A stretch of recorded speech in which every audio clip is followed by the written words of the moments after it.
And no technical Probably not. errors. Okay. I don't think so. Woo. Hopefully not. Okay, let's get that to about. Try not to jinx it. Alright.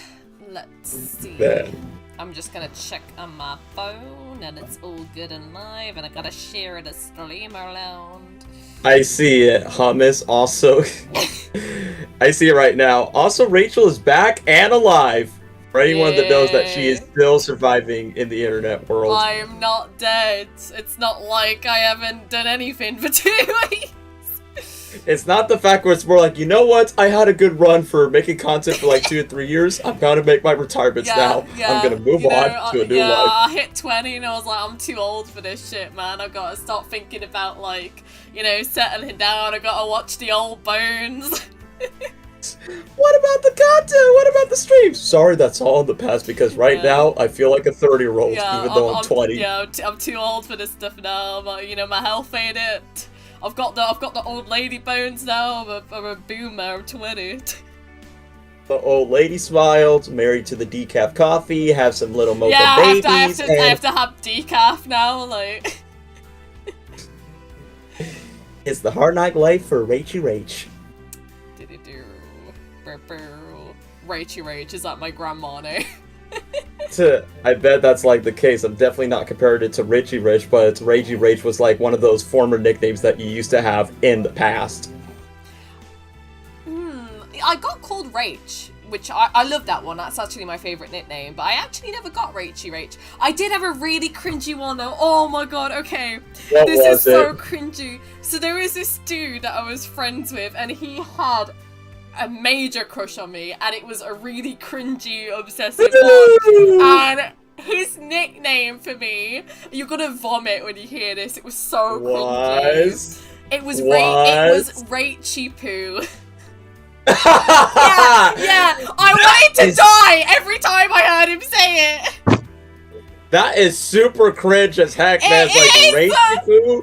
It's like, were you raised in preschool and decide to nickname that just because you heard it from a Saturday morning cartoon or what? With, Rachy Pooh, I love you so much. That's what you sound like. Oh my god. He had, this is gonna sound like really offensive as well, but when it's like, in those early years when like dudes go through puberty and their voices crack a lot as well, so he'd always have that crack every time he said it, and he just sounded like one of those those typical gross nerdy dudes you'd see in movies. Like, he just had that voice. Like, does he have the voice crack like that? Literally. Wow, that's such a... He looks like he just went straight out of the media and just go to the real world and start creeping on you. Just be like, hey, Rachy Pooh. Literally. Oh, God. I mean, luckily, I don't know how to do it, and we're not friends anymore, but oh my God. It was a horrible experience. But it's a good thing that dude's no longer around. Yeah, well, he moved on to, someone else, but he moved on to loads of people, and he ended up having a creepier crush on another girl. No! But God, he'd do it to like other girls as well with the nicknames. Like, I had this like, well, she's not really a friend anymore, but I had this like nudist person that was called like Melissa, and then he would call her like Melly Moo and stuff, and it was just like, dude, why? Melly Moo, it's like, seriously, are you just doing it based on replacing Pooh with the P and just put it with an M and just rhyme it with the girl's name? Come on, man. Yeah, it was just, it was a mess. Alright, horrible. I think I'm gonna focus, since it's me and you on stream. Yo, Lester, let me know, I did test the volume and it seemed okay, but let me know, what the music is like. So I got music playing, but also me and Daniel talking, so let me know if you can hear everything. Just making sure you can hear our voices so I don't have to burst to another song again. Oh god. But yeah, what was I saying? I'm gonna just focus on like the you and me in the drawing, seeing as you're here. And then I'll like focus on either character designs afterwards. It makes the most sense because I definitely see from the earlier sketches, like, it's pretty, like, near to, like, the early stages of completion, and since I'm here, it makes the most sense of, like, yeah, it's better off to go with me next. It's not the fact that, no disrespect to others, it's that, you know, I'm the only guest here as of right now. I might do like maybe I'll make this a thing where I finish the drawing on stream, and I might have all the different guests at some point, solo or groups. But for now, I'm just keeping it me and Daniel because as the stream says, I'm alive. I've kind of been off media for a little while. I just needed a break for mental health, and also I was just very socially burnt out. But we're doing better now. We're gonna get back into the flow of things. So I thought a chill stream would be a good way to start. Yeah, it is way better just to make a small, satisfying, like, shorter, small group stream than just come back to a large, chaotic one, and then you immediately feel burned out against, like, okay, I regret coming back for my hiatus. Yeah, but, well, both me and Daniel are trying to break out of our little antisocial bubble we've been in. Yeah, it's not like it's blah blah blah, me against the world. It's the fact it's more like, hey, I've been having troubles with my sleep and I don't want to stay up late anymore just to make my brain feel numb of other dudes just playing like haha funny conversations, haha funny memes. I'm like, you know what, I'm just wasting my time. I need to get some better sleep. I don't know how the hell you do that. Like, for me, like, I don't care who I'm calling. As soon as it hits like 11:30 at the very latest, I'm just like, I'm heading to bed, I'm tired. That's what it's like. When I'm at 11 o'clock, it's like, well, I need to get to bed at 12 or 1 at the latest. I'm just such a freaking morning bird because, like, it hits like 10 p.m. and I'm just like, oh god, I'm starting to feel tired now. I feel so old for a teenager. Like, I don't have the freaking sleep schedule that others have. I just have that. I'm just weirdo. I have energy in the mornings. I can speak. Well, that definitely makes a lot of sense because number one, you wake up at 7 a.m. and two, since back then, okay, here's an inside story that some of you guys may not know in the chat. Back then, where I was a total night owl, staying up till 6 a.m. This girl right here to say, like, go to bed, Daniel, please go to sleep. And then, thanks for Rachel, like, being possibly the only person I know that lectures me for, like, the good reasons. Now I've gotten more used to, less of pain through my veins and my body and my eyes, and then I started to get more used to waking up early. Like lately I've been waking up from 10 a.m. to 11, which ironically I woke up at 10, where it's more like, it feels more refreshing to look at the sun at a time like this. Yeah, see, this is mine and Daniel's friendship in a nutshell. It's like 3 things, right? It's 1, me screaming at him to go to sleep. 2, it's us bursting into karaoke randomly. And then 3, it's us fangirling about hummus. That's the 3 facts. Oh yeah, about the hummus. Okay, interesting story. Number 1, I was game prepared for this stream so you guys can enjoy the fun, enjoy seeing Rachel sketching the sketch, and me being the special guest. So I wasn't rushing myself. I'm like, oh shoot, I just need to eat something real fast because it's about to be time right ahead. What to eat? Oh, I know, some ham, cheese, and some hummus for the dressing. And then she was like, hey, hummus, not bad. It's always a banger. And then she talked about that she had salmon bagels with hummus, that she'll choose it over cream cheese any day. And it's like, you know what? Let's make this as our thumbnail so we can just confuse the audience about hummus. And also Rachel's back. Hummus, hummus, hummus. Well, yeah, because like out of the 2 things about me being back in hummus, obviously hummus is the more important aspect. It is. Like, you could definitely be like a total parody of an acapella, like, ha, ha, ha, hummus, hum, hum, hum, hum, Mr. Hummus. Get me a snack, something like that. Oh my god, yes. Yeah, guys, if there's any artists watching this, which I know there are, because I see Bolt and Drowsy's Rocket in the chat, I will read your comments in a second. I demand fan art of me and Daniel just eating pots of hummus. It'll be like good old sweet old Pooh Bear when he's addicted to honey. It'll be the same way for me and Rachel.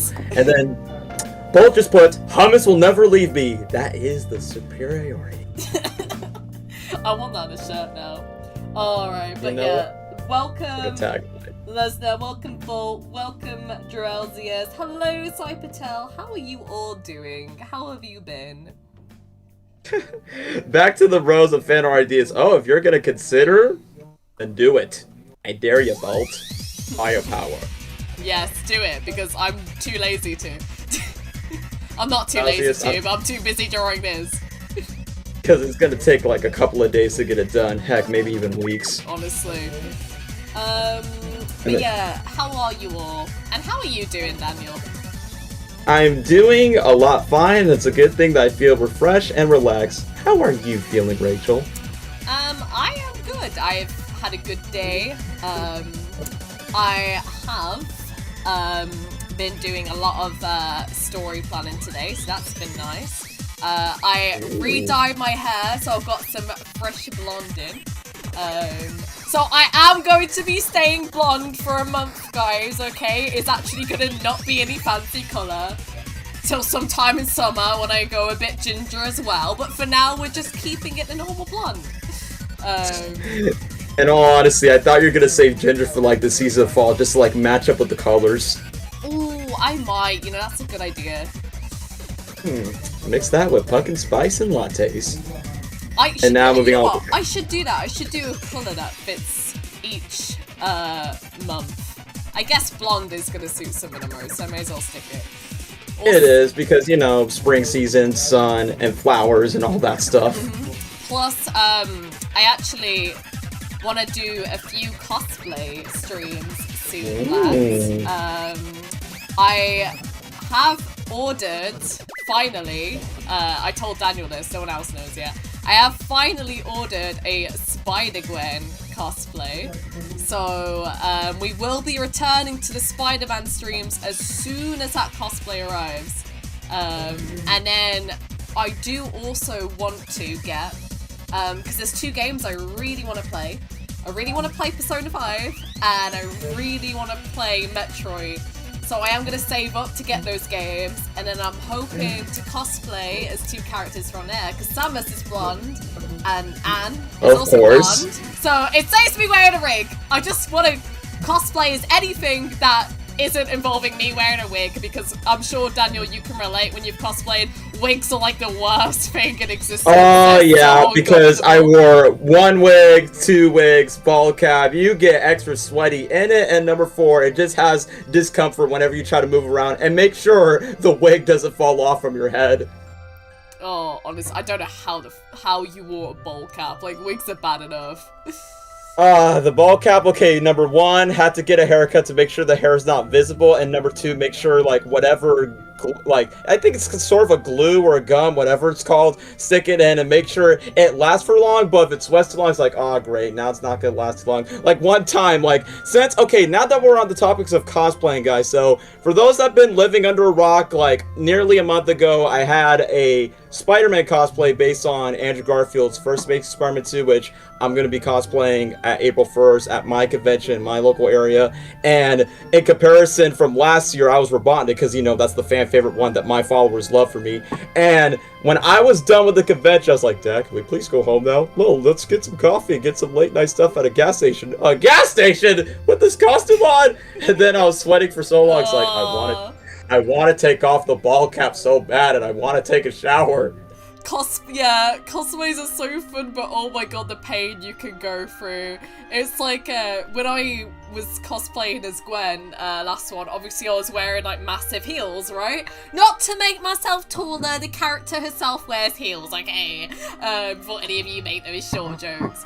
But they were really fucking huge heels, so obviously when you're at Comic-Con, you're walking around a lot. I was walking in those things for like 4 hours, so by the time my feet were killing. But I was with my friend whose dad takes us up and then picks us up from there. But he doesn't drive straight to the car, he drives a little distance away, so we had to walk there. And I was just like, can he please just come straight outside the car to pick me up, because my heels are hurting. My friend was like, no, we gotta find where he is. And then we got lost, and I was walking around, I was like, oh, my feet, I was like, I was so tempted to just take them off and walk. And just like, I only had tights on, so it basically would have been like plain feet, but I was in that much pain. Man, I can totally imagine that, because number 1, the pressure of the heels of walking for like, possibly for hours for that long, especially from walking back to like, literally go to the convention inside. And also, one of the things is make sure that you weren't like, clumsy or accidentally trip over things if you don't notice it in your point of view. Literally. But yeah. I mean, it fits the character though. Okay, I'm gonna catch up on chat real quick. There's this a is whole how lot. I was gonna say, just so I know I haven't streamed in a while. I'm not like reading chat at the same time. Okay. Yep, I see Wade, Drowsiest, hi. Lesnar. How you doing? How you doing, my guy? Well, since I've got so many fan art ideas now, go for it. You must draw all the fan art. Yeah, just don't make it too cakey or dirty and just put it on an 18 plus and up DeviantArt user. Also been working out, you see what's online? I know, I've seen on my Discord server. Good for you, my guy. Where are the pecs and where are the muscles? Are you hiding it? But in all seriousness, good job, man. You kind of need it. That's basically an example of healthy masculinity. Don't take drugs, just go to the gym. Yeah, but so you know what, Druz Rocket, you and me both, okay? I've been improving, guys. I went from okay, I know this is gonna sound like piss all to some of you, but bear in mind I'm a short woman, so this is a lot for me, right? I went from like months ago on a leg press machine, I was like doing like 35 kilograms, and just yesterday I went up to 80. I managed to do, right? So I made progress. Congratulations, because that's exactly what you need just for your physical movement. Same thing for me. I've been going outside more lately. Like, aside from taking walks for my dogs, I've been skipping leg day for going through multiple bike rides. Did I fall off and bruise myself as I bleed? Of course I did, but nope. With the powers of 80s music that's playing at my forehead, just roam around the neighborhood and feel like I'm some sort of 80s production riding my bike for like 20 minutes, get inside and feel refreshed. So, that's another win for me too. See, this is the difference between like dudes and girls and working out is like girls never want to skip leg day, but then we hate upper body, and for guys it's like the exact opposite. Yep, that's why we were born to be created, like Adam and Eve, and we're not referred to the sex toy website. No context on that. Maybe we are. It's my sponsor. You never know. Aside from that, it's either OnlyFans or Adam and Eve or saving Rachel Hazel whenever the coffee shop is open. Guys, don't forget to subscribe to mine, Daniel's, and Wade's OnlyFans. You know, buy all our content. Yeah, Wade gets the big old green-sized feet that'll make you feel horny. You got Rachel's face because the face is too precious to look at, and then you got my torso body where, even though it's a lightweight, but I got the abs. Just saying. See?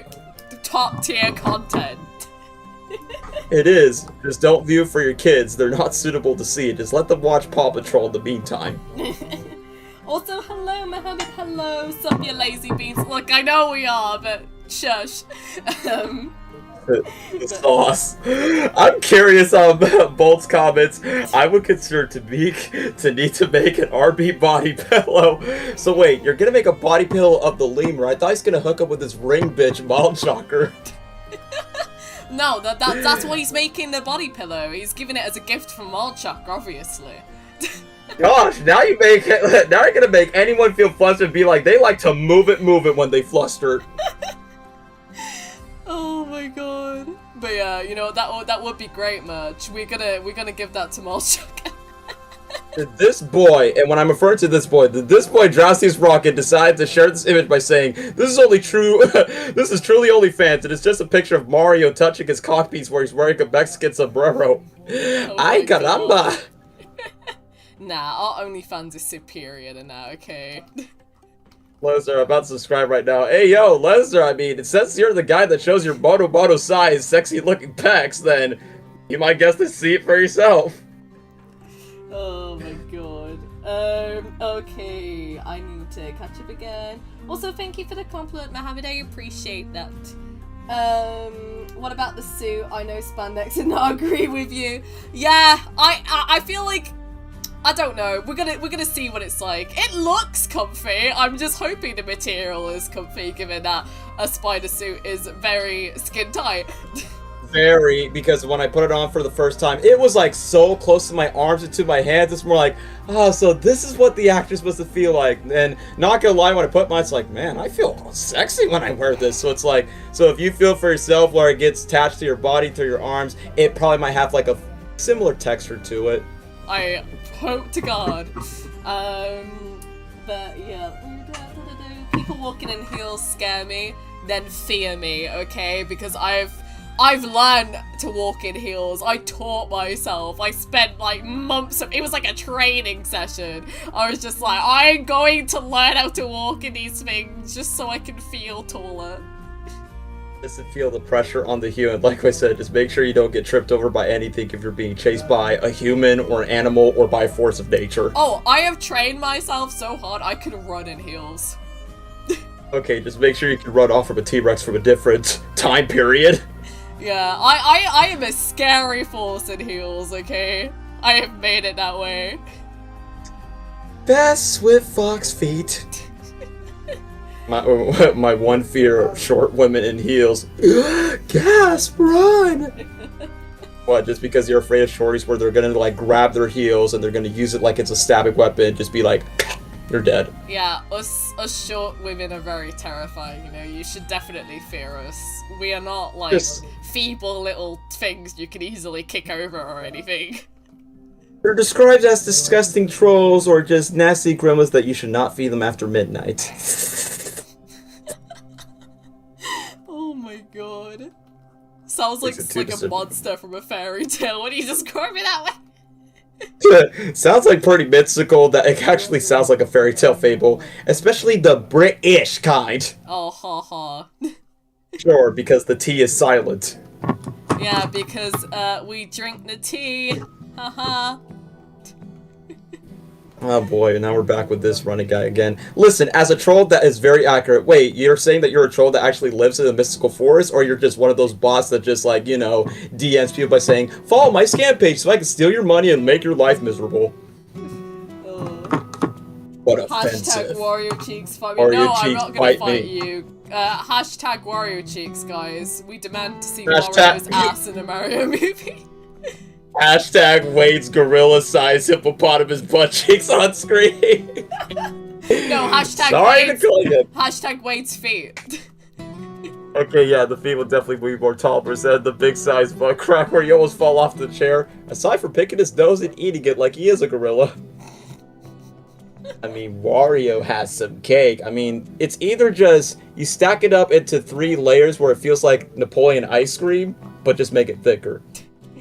I'm thick, where's my pics? Well, if you want to show what extra thick is, you gotta add a double C and a triple C, and then that's how you make sure that you're extra flabbier than your bottom Are size. you Thanos thick, though? Because if you are not Thanos thick, it's not really worth showing. That's what I'm saying. It's either comparison. Are you thick enough as Daddy Thicknose or the CEO of sex himself? Yeah, if you're not, like, the CEO of sex thick, or if you're not Daddy Thick Thanos thick, then we're not interested. That's one of the things, like, aside from the CEO of sex appeal, the one thing that you cannot compete is that sexy looking bald head that you just feel like slapping it like it's a drum or something. Yeah. Guys, okay. Fuck, marry, kill. The CEO of sex. Daddy Thanos. What's another one, Daniel? What was like a third one? Okay, I did bring this up. I remember in that one group chat where Wade decided to use me and you as like, what are they looking at? Wrong answers only. I just said, oh, we're just looking at naked pictures of Shrek wiggling his big green ass body. Yes, okay. Naked Shrek, Daddy Thanos, and the CEO of sex, fuck, marry, kill chat. What would you pick?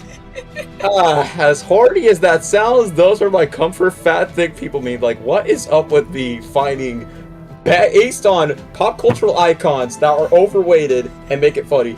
Imagine Rico who uses OnlyFans. Ooh, googling Ghana, Rico. Oh my god.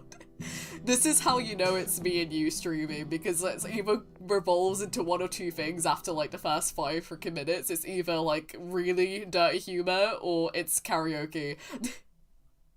That's what I'm saying, like, first it's gonna be from Hummus, and then we're talking about kinky stuff from OnlyFans, and then next thing you know, we're talking about Papa Ballsack Thanos. Yes, you got that right, Bull. And then one way or another, we're just gonna belch out a song that we know and love or something. Oh, that's our dynamic in a nutshell. Yeah, we definitely do not have a weird friendship. Definitely not, no, even though it's only been like 2 years, aside for that secret sitcom nickname called Pals, where we just hold 2 coffee mugs, and Wade knocks over the fishbowl, and Sagi's like, our special guest star appearance. God, how has it been 2 years? I have no idea. It's more like, it doesn't feel like 2 years. It kind of feels like time just progressed ahead. It's like, huh, it feels like 5. But in reality, I was it's been literally since just gonna say 2021. 5. Like, it feels like I've known you since, like, high school and stuff. It's funny because in my dreams, it's like in an alternate universe. I wish Rachel was like constantly like in those dreams. It's like maybe that would have been the case in an alternative world where she's in the same school instead of just like separate on her own. Oh god, yeah. Guys, it's not fair. Daniel has some, like, wacky-ass dreams. Oh, guys, yeah, I have so many of them. Like, I even not too long ago, I have like 2, 3 dreams in a row last night. I don't know how does that happen, but I guess that's how innovative my brain is. It's like when I want to escape from reality, it's like my soul escapes from the body, goes into my mind, and then I wake up. I don't want to leave. The world is a dangerous place. Man, free dreams! Jesus Christ. Yeah, like to give a little bit short context, one of them, Rachel was in it, so it was kind of realistic. Second one was more like a dream that is like a childhood wish fulfilled. And then the third one, I'm stuck in the UK. It's like, great, 2 dreams where I'm stuck in the UK and I'm running away. What's it gonna happen? Am I gonna be trapped by some dudes grabbing a knife and I'm at Blackpool at an amusement park and they're chasing after me? Oh, you Please know, don't predict that. yeah. Honestly, at this rate, I can't even say that's not how it would go. I had a terrifying experience yesterday, actually. I went to go out in horror story, guys. By the way, this was horrible.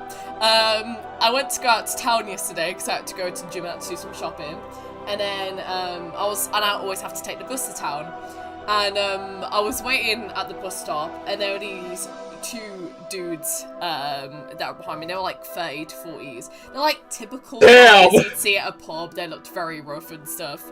But like, you know, I paid them no mind. It didn't bother me. I bought my bus ticket. I went on a bus, and then they came storming in afterwards. They just went right at the back and sat down without even paying. And there was this sweet little bus lady, but oh my god, she had confidence, because she was just like, get the fuck off my bus, okay? You ain't staying here if you're not paying. And I was just like, you go, girl. But then they were just like, get the bus moving, you. And I'm not gonna say the words they were calling her, because they were very racist and they were very sexist. So I will get in trouble if I say it, but they were really horrible. Basically they were saying like the S word, the C word, and the N word to her. And they were just like, you know, get the bus moving and we're gonna smash your windows in and stuff. You cocksucker! Yeah, and I was just like, shit's gonna go down and I am stuck on this bus and I can't get out, and it was petrifying. But she stood her ground and eventually they ran off, and then I felt really bad for her because I'm treating her like shit, so I gave her a little tip at the end and she was just like, no, I'm not taking this extra money, and I was like, yes you are, and I stormed off before she could give it me back. But yeah, that was my little horror story yesterday. Talk about a woman who has total big dick energy, and I respect her for that. Just like caught these 2 big guys. I appreciate it because like I was you know, jokes aside, it was petrifying, to be honest, because like they were threatening to like smash the windows in and hurt her, and you don't know if they were gonna start like potentially threatening anyone on like the bus and stuff. So it was, in all honesty, it was really scary. So like I had major respect for her because she scared them off. She got the balls the size of her own moon. I'm just reading for what Bo put in the happy ending, but I wish I had that much confidence, but hey, it's really amazing that it's from the bus driver herself, which that's something that you're not gonna expect to see or hear from every day. But once again, respect. And number 2, on the logic stuff, it's more like when I look up the crimes of the UK, it's like, oh yeah, that's what I'm expecting. Sexual harassment, which that's no good.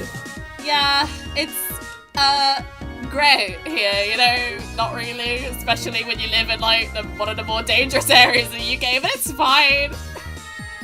1,650 20-something per rate in 2022, according to what I saw. Yeah. And then, literally, when I was thinking about that song, is like, is it a good idea to risk myself over there? Who can it be now? Who can it be now? This is why, even if I stay in the UK, I'm definitely moving away from where I live and moving to another part of the UK. Definitely go somewhere that's more green, enchanted, and a lot more, you know, peaceful. I hate it, because I feel like you might have the same problem as me. That, like, where I want to live and my dream career require 2 completely different things. Because I would love in life is just a little cottage in the countryside next to like a beach, and there's all like woodland areas around me, and there's like mountains to hike in, and it's all peaceful and pretty and like quiet, and it's a small little village. But like I'm also like, oh, I want to be like a producer of like a TV show and film, and it's like you ain't getting that in the countryside. Rachel, you have no idea that this is exactly the same struggle I'm in, because even though I know we're still currently in our early 20s and we're still young and we still want to aspire for our passionate dreams to be a part of the entertainment industry and acting and being behind the camera, but at the exact same time, our future lifestyle we want to be sounds like, yes, it sounds like it's for old people to retire, but let's be honest, it's a much more comfortable environment, and depending on the civilization over there where it's less chaotic, less crimes, and a lot more peaceful and small towns with the nice animals being all around, that's the life we want to live in, but we can't because the job doesn't require that lifestyle, so we have to be going to the big city where we're gonna risk our lives. I know it's not fair, but like this hold on. That's why you don't see us like on camera on stage anytime soon at this point. Yeah, I zoned out for a second because I went to read Bolt's comment. So wait, what I was gonna say? It was after the comment about what I just said earlier. Yeah, that could be your summer home though. I meant to respond to that. Okay, I'll go freaking blind. Yeah, like, well, that would be great. That would work, but I'd have to be fucking rich as hell to be able to like work in that industry and then also have a summer home to escape to. You got that right, but also not be homeless. Oh, Bo's comment. Just don't get canceled. Yup, especially me when it comes to saying jokes like this on this live stream, because in this stream, I can get away with it. And then said this, oh, you're canceled and now your career is dead. To be honest, you can't get away with it here because the amount of shit that me and Arby have joked about, and I have no idea how we've not been cancelled for our streams yet, is ridiculous. But to be fair, at least it's a small channel and it's only like 5-6 people that watch it. It's a good thing that this channel's not like 100k subs where it's like visibly noticeable by saying, hey, they said this joke, I'm canceling them on Twitter right now. Yeah. Honestly, I'm surprised though, like, because before this I was streaming on Coffee Dubs and I know it wasn't 100k, but it was a decently sized enough channel for me to have got cancelled with some of the jokes I was making on stream. I totally remember that, especially like during the times where there's like, I think last time it was like 20 to 25 people and through that one chat where it feels a bit more packed than compared to the other ones. Yeah. Oh man. Yeah, no one cares enough to try to be here. Yeah, cause yeah, let's be honest, nobody in the stream is being nosy about it and decide to snitch off, right? Right? Nah. You'll love me too much to cancel me, right? Yeah, but when it comes to me, it's more like, oh, Daniel's a dude, so whenever he says something negative or he accidentally said a slur word, he's canceled. But Rachel, she's safe because women are queens. You're fine here, okay? The chat always bullies me, and then they love my friends. So if anything, they don't cancel me just because they want to continue bullying me. That's what I think. Alright, that's good. So, because, like I said, I got away with so much humor back in high school. It's like, well, it's a good thing it wasn't that well known. So, at least this live stream is kind of like a plan B alternative side just to feel free to let loose to say something. Oh my god. Base comment, Mrs. Dub. What was that tone? What are you talking about? No, I think that was when it was like, because you all love me so much, right? That was my fake social media girl tone. Yeah, because it's definitely like giving me that Pacifica Gravity Falls American type. Can I pay you to pretend that never happened? Gosh, I need to go to the mall. I need to get my nails done. Oh, my eyelash hurts! Damn, you do better than me. Oh, thanks. Even though I'm not a drag, but at the exact same time, I take the studies of what these girls act like. For an instance, when I was walking in high school trying to get to class, this girl was trying to get past me. Instead of saying excuse me, she's like, "Damn, boy, what you just move?" And it's more like, everybody's a critic. Oh my god, no, those people are the worst. They are so stupid that they say the most bizarre things out loud, and it's an inside joke I tell my friends online about. It's like, oh yeah, I told you guys this one story in 10th grade where this Puerto Rican girl got out of the bathroom, and for some reason, she shouted the words, "Teacher, it smells like booty stick hole!" And it's like, what on earth is that? It's like, yeah, that's why I don't click in with those type of groups. Like, for instance, since you know, since, I am an actor, sometimes I just blend in the crowd just for only temporary reasons. Like, for instance, if someone's responding with me, they just say, hey, yo, daddy, what's up? And I say, hey, yo, big mama, what's the big cake you got? And then basically, I try to translate in their quote-unquote language so then I could get an advantage by saying, okay, they cool, but at the exact same time, they don't have to pick on me. Oh, man. Also, you got a comment. It said, Daniel, what did you think of Puss in Boots 2? And that is Rocketman102. Oh, okay, this user. I bet this user came from my Pop Culture Dude channel as well. So, Puss in Boots: The Last Witch. I'm not going to say much. Didn't see it in theaters, but me and Rachel saw it in one of Wade's stream because he couldn't shut up about the movie. And I will say, definitely one of the better DreamWorks movies of this year. And I say it was well-deserved from its praise, from its success, and reinventing. I know it had the Spider-Verse effect if it weren't for that movie influencing the animation style and story and stakes and the character things. The movie has really dark themes about death, which I gotta give them props for that for an animated film like Puss in Boots. And to conclude on this, at least, obviously the real winner was Guillermo del Toro's stop-motion Pinocchio movie on Netflix, but at least Puss in Boots was like a nice contender for an Oscar-worthy film. So, highly approved it, more successful, and way better than what Disney released last year. Oh god, yeah. So that's my review in like less than 5 minutes. Yeah, it's nice to see like animation kind of taking, ever since Spider-Verse, taking like a little renaissance in its new animation era. But also like storytelling as well. They actually seem to be wanting to tell more emotional human stories again instead of just like really childish humor and way too much directed towards kids. But just like 90% of modern animated movies now this gay, it's like it doesn't matter if the story's well made, as long as they can tell the funniest jokes, they can make over $1 billion, which is basically Illumination's films. I was gonna say, Minions! Yep! Even though Puss in Boots 2 is the second highest grossing movie, but obviously a certain movie with talking yellow beans got successful because freaking TikTok memes and white boys dress up as fancy suits and act like children throwing popcorn at the screen just because, oh look, Minions! And they disrupt theaters everywhere. It's all your fault, Gen Z. I literally... Like, normally, I'll find memes blown up funny, but that is one meme I'm so petty that blew up, because I'm just like, you made this movie that didn't deserve to blow up. Because it's just made for 5-year-olds, so it doesn't need to be, but all these Facebook moms love those characters so much that they see it online. It's like, haha, they funny, let's go watch. And then you realize that the movie's not as well executed as Puss in Boots in comparison. This show, Spider-Verse, changed the animation industry. Yup, it has influenced DreamWorks. It has now recently influenced Paramount with their new Ninja Turtles movie. So, Disney needs to step their game up aside from sequels and remakes. Just saying. Oh, for sure. Yeah, I do feel like, I do feel like it's been a while, to be honest, that I've watched a Disney movie that, like, I feel like has really hit me as much as, like...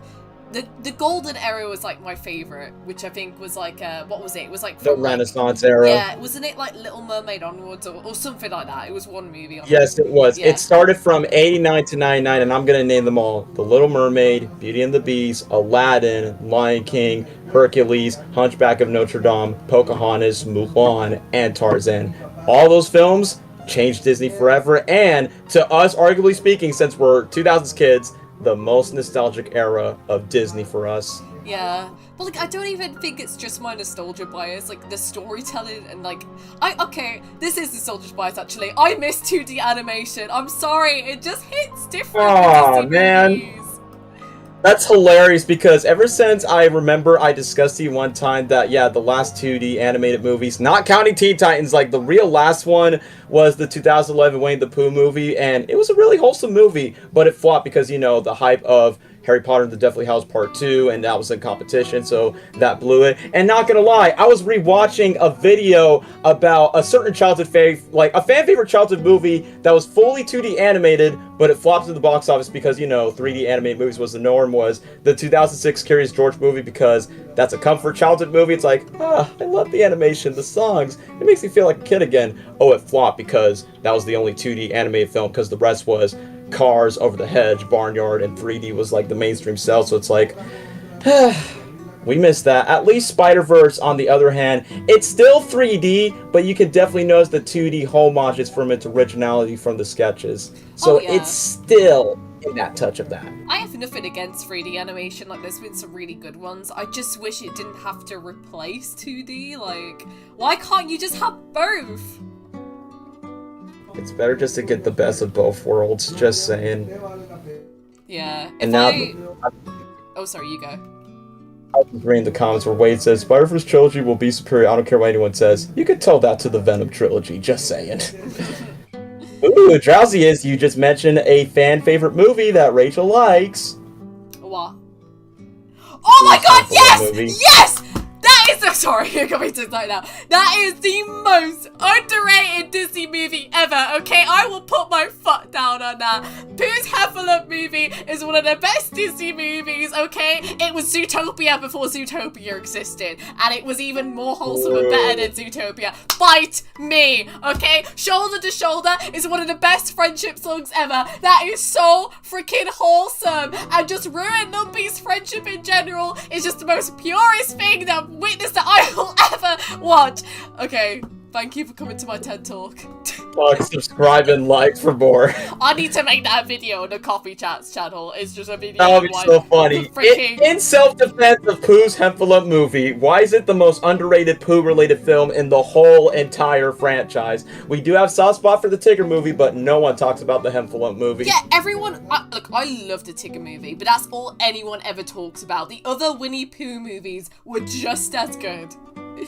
The original, 2011, you got Welcome to Pooh Corner. I know that was live action. You got Christopher Robin, but no one talks about Heffalump movie. I always remember it always pops up in my DVD promos. I read one of the books. It was a tie-in to the movie, but still it's like, oh, this definitely convinced me to read the movie just because I read it in my preschool days.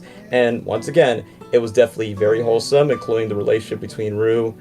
And like I said, it's like, the one thing that just cracked me up is the fact that you prefer it over Zootopia, and you know how much praise that movie gets a lot ever since it was out. And that's not a dig against Zootopia, okay? Zootopia is a really good movie, but I don't, like, again, this is partially nostalgia bias, but I don't know, I just think that the Winnie Pooh Heffalump movie, it just hits different.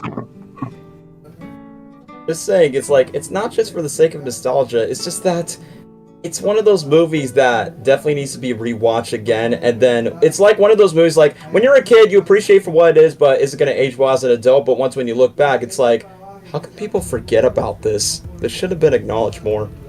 Also, I just really like the idea that it's like, because the movie is very, like, subtle. It's kind of like Zootopia, where it's about racism, but they use animals instead.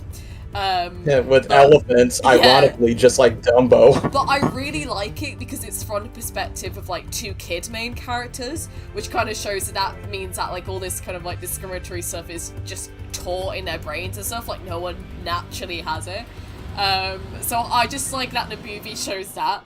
It's a really deep movie for a Winnie Pooh movie, okay?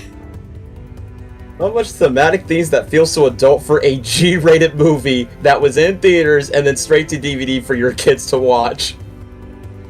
Oh god, yeah. It was such a good lesson for kids, though. It was definitely necessary because, learned this from another movie that features an elephant. A person's a person, no matter how small, no matter the size or the color. We are still people, and you should accept the differences. And that's what it's a perfect reminder of. Mm-hmm. But yeah, not to worry, Rach. Kid movies hit different. Exactly, like, if I'm gonna be completely honest, like, as much as I like my grown, mature stuff, there's even some things that you can learn from kids' movies, specifically in animated movies. It's like, you can learn a lot from it, not just, like, in a deep analytical way, but, like, in personal preference that you could take inspiration from for your real-life morals, and it's like, this is why we love these movies, not just because we cherish them as kids, they're more meaningful to you as you get older. Oh, for sure. Like, I feel like, yeah, when you, like, grow up, like, you know, your background is in, like, your family and, like, your school environment, yeah, that affects you a lot. But I also feel like media actually plays a way bigger part in how you turn out with what media you play and watch and stuff growing up than people think. Because I look at like the recent generation, and you know, I feel like things like TikTok and just like, even recent like kid games that come out now, like, there's not really that many games that, or like shows that like are targeted to giving kids very deep messages like there was in like the early 2000s. And I just noticed kids in the recent generation are so much more dickheads than what we used to be. And I'm convinced it's because we grew up in better media. I don't care if that makes me sound like an old boomer. I will stand by what I said.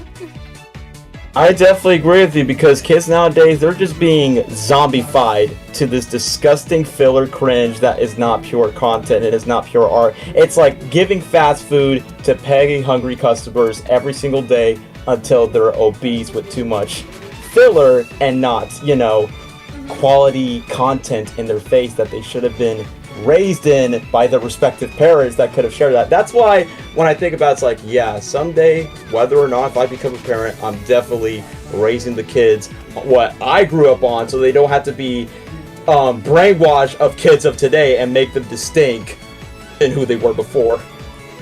Oh god, yeah. No, it is literally nowadays kids media is just like, oh, let's throw some pretty colours on screen and have no actual deep meaning behind it. It's just going to be a distraction for the kids to watch while the parents are too busy. And just make them shut up so they won't disturb their parents and just make their brains feel numb. Exactly. Oh my god, when I have kids, they are not watching any of the new stuff that is coming out, okay? All the movies they're gonna watch are old school Disney, old school Barbie, old school Pokemon. They're gonna be playing PS2 and Wii games, okay? That's the best way to raise their lifestyle. I mean, why do you think I still have a DVD collection? Not just because it's nothing against streaming services. I don't want my future generation to be raised of, oh, screw this, we could just like pay $5 for streaming. It's like, no. We're going back with physical media. I can get a VHS so you can know what a VHS is. There's a DVD player where you can use the remote, and instead of just having your own PS5 because they're so expensive, here, have a GameCube, have a Wii, have a 360, PlayStation 2. You belong to grow up the past, so you can feel this. The best thing is when they get older, they can feel nostalgic looking back at it. For sure. This is why this is why our kids are gonna be friends, Daniel, because they're gonna grow up on the same goddamn shit. And all the other kids are gonna be like all this modern stuff, and their brains are gonna be fried and dead. And then, obviously, for my own kids, and then your kids as well, you're just going to be telling, like, what are the consequences of saying, don't join the TikTok. And to be fair, I did not join social media until I was 14 years old. It's like, yeah, for my kids, just enjoy being a kid right now. You can focus on more of the new age stuff when you become a teenager. That's my one condition on that. Just go outside, go to the playground, that's all you need. You don't need to be stuck on a certain app for like 3 hours of your day. Oh god, no.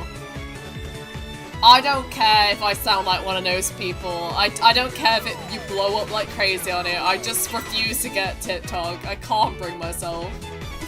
Don't do it, because China's gonna get all of your information. And 3, you're just wasting your time, because if you're just gonna repost the same thing, it's more like, okay, you're just gonna see some random people, random hackers commenting on your stuff. It's like, well, I just did it just because it's just to experiment, but it's not worth something that's like, I can make content out of this. Because the one thing that cringes me about this generation, like, don't get me wrong, obviously social media content creators they're being as popular as celebrities today, but it cringes me the fact that TikTok stars specifically are getting their own recognition on getting into the entertainment industry, or they're having their own drinks and foods based on their name in fast food restaurants. And it's like, as society has changed due to like the new age stuff, like changing society forever. Yeah, it's just mad. I mean, I just can't. It baffles me sometimes, like how freaking even people at the age of like 6 and stuff, how like toxic they can be. And then just seeing them on like media, I'm just like, you should not be on here at this age. It's just cringe, man. It just makes them highly two-dimensional instead of just like They're just being followers, being a bunch of turkeys. You should be eagles soaring in the sky, being the opposite of them, metaphorically speaking. The world has changed so fast, too quickly. I mean, why do you think people like me don't listen to today's modern music? Like, I don't listen to Lil Nas X or Dua Lipa. I listen to a lot of old school bands, from Queen to Beatles to Ramones, all that stuff, because, first of all, it's not... Me now, it's a good time. Just having a ball. Don't stop me now. If you wanna have a good time, just give me a call. Don't stop me. Because I'm having a good time. Don't stop. Because I'm having a good time. I don't wanna stop at all. Yeah. So I just threw my pad on the floor. I was just making sure I did not voice crack from that high note. Oh my god. You good, Rachel? You good? Yeah, I am. Because when I was singing, I threw my arms in the air, and then I was holding my pad, and it kind of just flew off into the floor. I thought your headphones fall off or something. Oh, I got a feeling, yes, Tracy Lockett, that tonight's gonna be a good night. That tonight's gonna be a good night. That tonight's gonna be a good night. Feeling.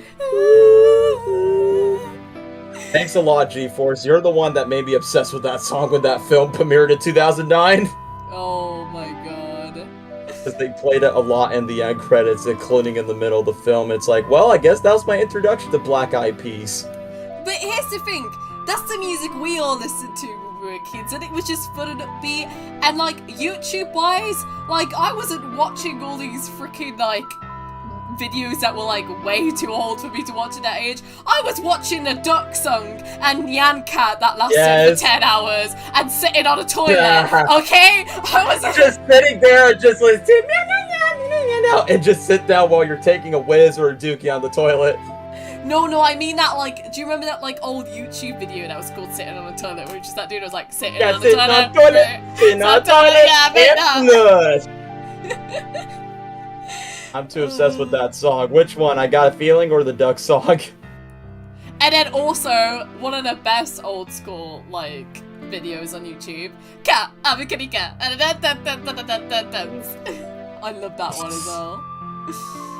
Man, that just gives me back to the throwbacks. And now that we're talking about throwbacks, I remember I was one of those never understood the hate towards Happy by Pharrell Williams. It's a vibing song.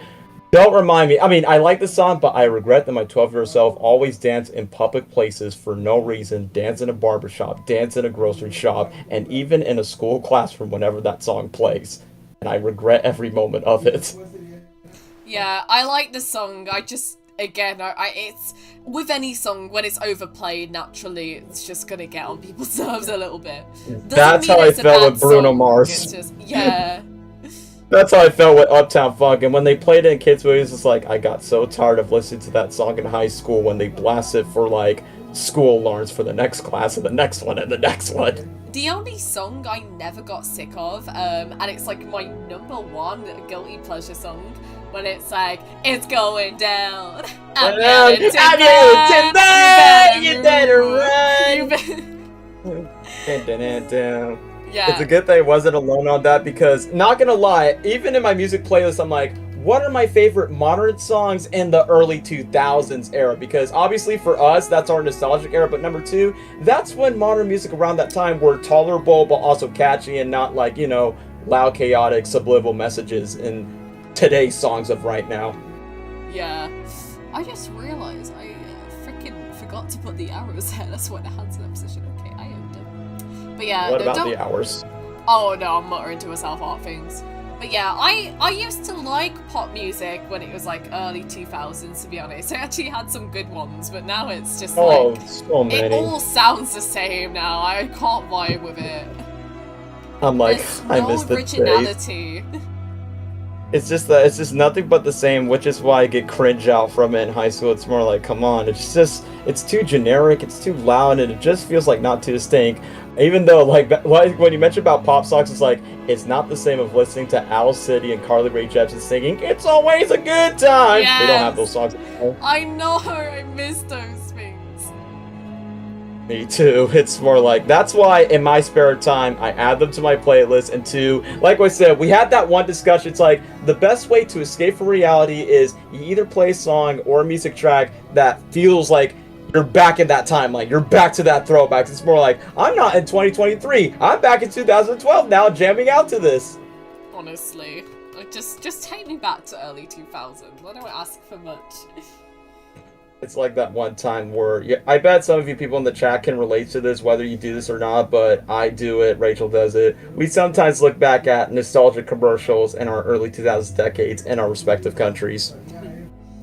I genuinely feel we grew up in two different gens. You grew up publicly on YouTube, I grew up on cartoons until I watched Star Wars channels at 13. Hey, I grew up on cartoons as well, okay? I grew up on Phineas Ferb and frickin' Gravity Falls and Star vs. Forces of Evil, and I can think of others, my mind's just going a bit blank right now. It's alright, those were like great guilty pleasure. Well, one of them was a guilty pleasure show, but basically we grew up to a lot of the peak animation days from all the networks, from Nick to Disney XD to Cartoon Network, and just combined them all into one. If you're a 2000s kid, you're gonna feel nostalgic whenever you see an ad, a song, or at least an episode where you're like, I remember this! This gives me back to the old days! Yes! Frickin', if you're talking about feeling nostalgic with any kind of like music year from cartoons, Total Drama is the one that hits me the most. I used to, especially World Tour, I used to sing the songs from that freaking show and that season all the time. From freaking season 3 when they make it like a whole entire musical on that is why it's the best one. Definitely agree, just because, you know, we do have a musical side of us that just be like, it's really great to see more of that in other media, especially never expect Total Drama Island to be one of them, which I'm surprised that me and Rachel has the exact same music video lyrics up on YouTube. It's like, add this to the playlist. Frickin', well, me and you are just frickin' musical nerds in general, so... I mean, that's why I say we don't mind it. Like, outside of Disney, we just like it in animation. We like Broadway adaptations, whether it's on film, on stage. So it's more like, good. So then I don't have to deal with other grown adults by saying, like, oh, musicals are lame. It's more like, I need to go find my own inner circle that's into that stuff. Yeah. Total Drama was fire. Total Drama was fire. I loved it so much. Like, freaking, I will say this right now. Gwen is best girl, okay? But Lashana should have won a season, okay? And I'm very offended that she did not win a season, because she deserved to, because she was amazing. Noah also deserved a win. And Bridget is also underrated as hell, and she was way too utilized in the second season. Same with Jeff. Also, same goes for Cody for me. Yeah, and Cody. Duncan is overrated as hell. I do not get what girls' obsessions were about him. He is a dick. That's my Total Drama hot take. He is a huge asshole in the series if you watch it through. Honestly. That whole love triangle between him, Gwen, and Courtney is so stupid because Gwen and Courtney actually had a really nice friendship and they should have had that be the focus and not freaking Duncan. No wonder it's called Total Drama, because you know they gotta put in some quote-unquote teen drama, just like in the live-action shows that's already done this trope so many times before. Yeah.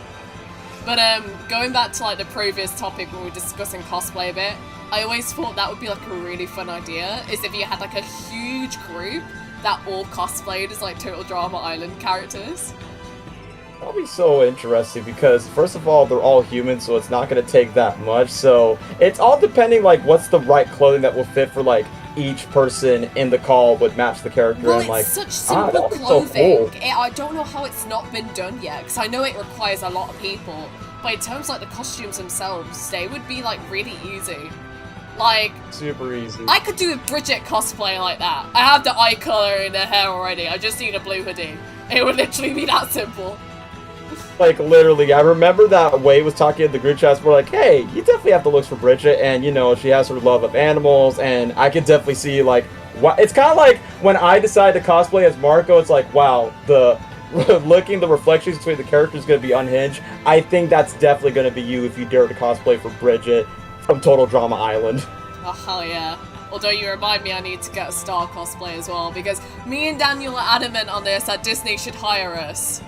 Oh yeah, if you guys didn't know, a live-action Star marker. Because I'm just saying, my Marco tweet blew up so hard because it's like life imitating art of how perfectly cast, well, not just perfectly cast, but not just from the voice, but just the looks alone. It's more like, yeah, now I feel confident that I can open my show that how much I can represent this character. And then Rachel had this one idea of like, oh, Alicia Cosplay starts, or like, well, live action adaptation. Hopefully it's straight to streaming and not by the big higher-ups in the big studios. So, we would like to be a part of one if that's possible, because I got people in the cosplay saying, you should play some in live action. It's like, well, the voice actors can make cameos just like what they did with that Kim Possible movie. I'm good for that. You do look like so much like Una. And we said that Wade would be Ponyhead because Ponyhead. He would. I just find that would be so funny. Guys, I'm trying so hard to get him to do a Ponyhead voice because I just think that would be the funniest thing.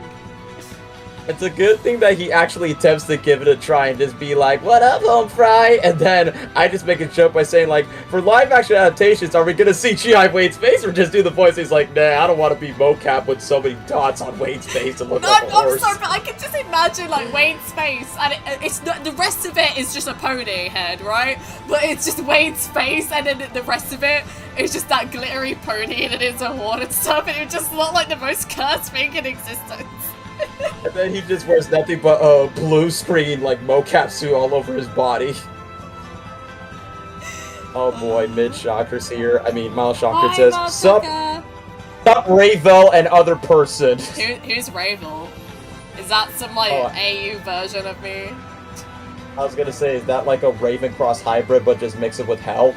Ravel, is that my gender bend's name? That kind of sounds more like a dude's name. As the Patreon Zintos. Rachel, you try and do a ponyhead voice. Okay, it's easy. You just gotta make it's a horse voice. There you go. She just has that, like, American voice, doesn't she? Yeah, we're... Oh god, I'm gonna be awful at this. Girl, what up, Earth Turd? Yeah, she's like, you're gonna make some bad choices. Star is my best friend, Marco. I can't do it. I can't do it. Kind of similar like that. Alright, then he is the first bestie. Hugs. Yeah. I can't do that. It's too American. Pretty much cover the ears, run before it's too late. If there's a movie night. Oh yeah, I remember I used to watch that movie a lot with my cousin back then. The Three Musketeers movie with Mickey, Donald, and Goofy. Like, I know there was earlier iterations, but that's the one I associate the most when it comes to Three Musketeers. Wait, what? Oh, the freaking Mickey. Yes, that one is so good. That's such an underrated childhood movie as well. When that was a world in Kinema Strange Up Distance, I got so happy. I'm so glad that it was actually acknowledged. Even when I used to play Disney Infinity, they actually had skins of the Musketeers, and it's like, that's so awesome. I remember when they used the sing-alongs. It's so cool that they use, I mean, I know cartoons do this, but it's so cool that in the Three Musketeers movies, they use classic orchestral music, specifically from the Nutcracker Suite, and they decide to invent their own lyrics with it. So, basically, that's why, sometimes, funny enough, Rachel, sometimes when I do shaving, I often play the musical track from the Three Musketeers, but, because, you know, it's opera music where it goes la la la la la la la la la la la la la la. It just fits the tone for that scenario. Until I make myself bleed on the neck. This is what happens when you're a roommate with me. You're gonna get annoyed from that. Are you kidding me? I'll join in. I won't even. I'll just like burst in the room and start singing it as well. Oh, you would? Okay, good. At least if that was you, you're the ones that could tolerate with it, whether it's like up in the daylight or night. If we're roommates, we're not going to be the ones annoying each other. We're going to be annoying Wade that already has to put up with our bullshit. And if we were all living in the same house, he would have to put up with it twice as much. Oh. Because in all honesty, he's definitely the most chill of the trio. And number 3, like, if you and me start, like, karaokeing, like, either when we're cooking a meal together or we're just randomly having a pillow fight in the bed, he's gonna be the one that's gonna be so annoyed, so buzzed. It's like, will you guys just ever stop?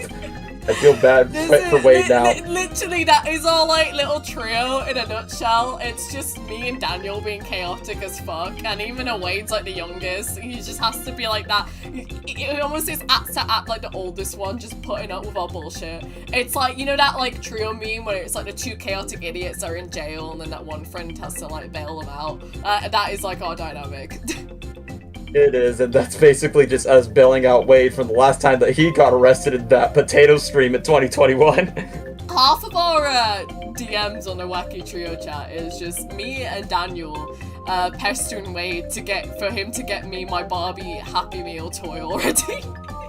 That's always a running gag because number one, this man does not give a shit about getting no Barbie toys. Like, come on. Number one, the movie. Number two, she's gonna keep annoying with you. And number three, you're not gonna see the Mario movie. You're not gonna see the new TMNT movie. You gotta get this girl a Barbie toy. Don't waste it. Don't waste her $5 on an eBay website. Just give her the damn toy so she can shut up and you can just mind your own business, just eating potato chips and watch Family Guy compilations in your spare time, boy.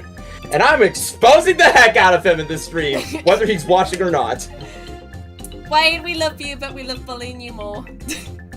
I mean, I did tell you, Rachel, Wade and my other friend Trevor, I'm like, I'm sorry, those guys, in my opinion, they are way too easy to make fun of. Okay, Wade says, I'm underneath Wade's wing because of kind of a song. Lesnar, I still love that iCarly parody, but it's all with Wade's face. Funniest video you ever made. I don't care what Wade says. Yeah, that's what I'm saying. His face is so beautiful because number one, he always gets close to the camera with his eyes every single time. No, and then number two, you and I always make fun of him whenever he like places his hand over his chin every single time on a photo frame or a selfie. Whenever his eyes pop up, it's like I cannot take this man seriously after that. I would love, in like a hypothetical world, if we were ever roommates, I feel like you and me would be the freaking type to just play like actual pranks on him.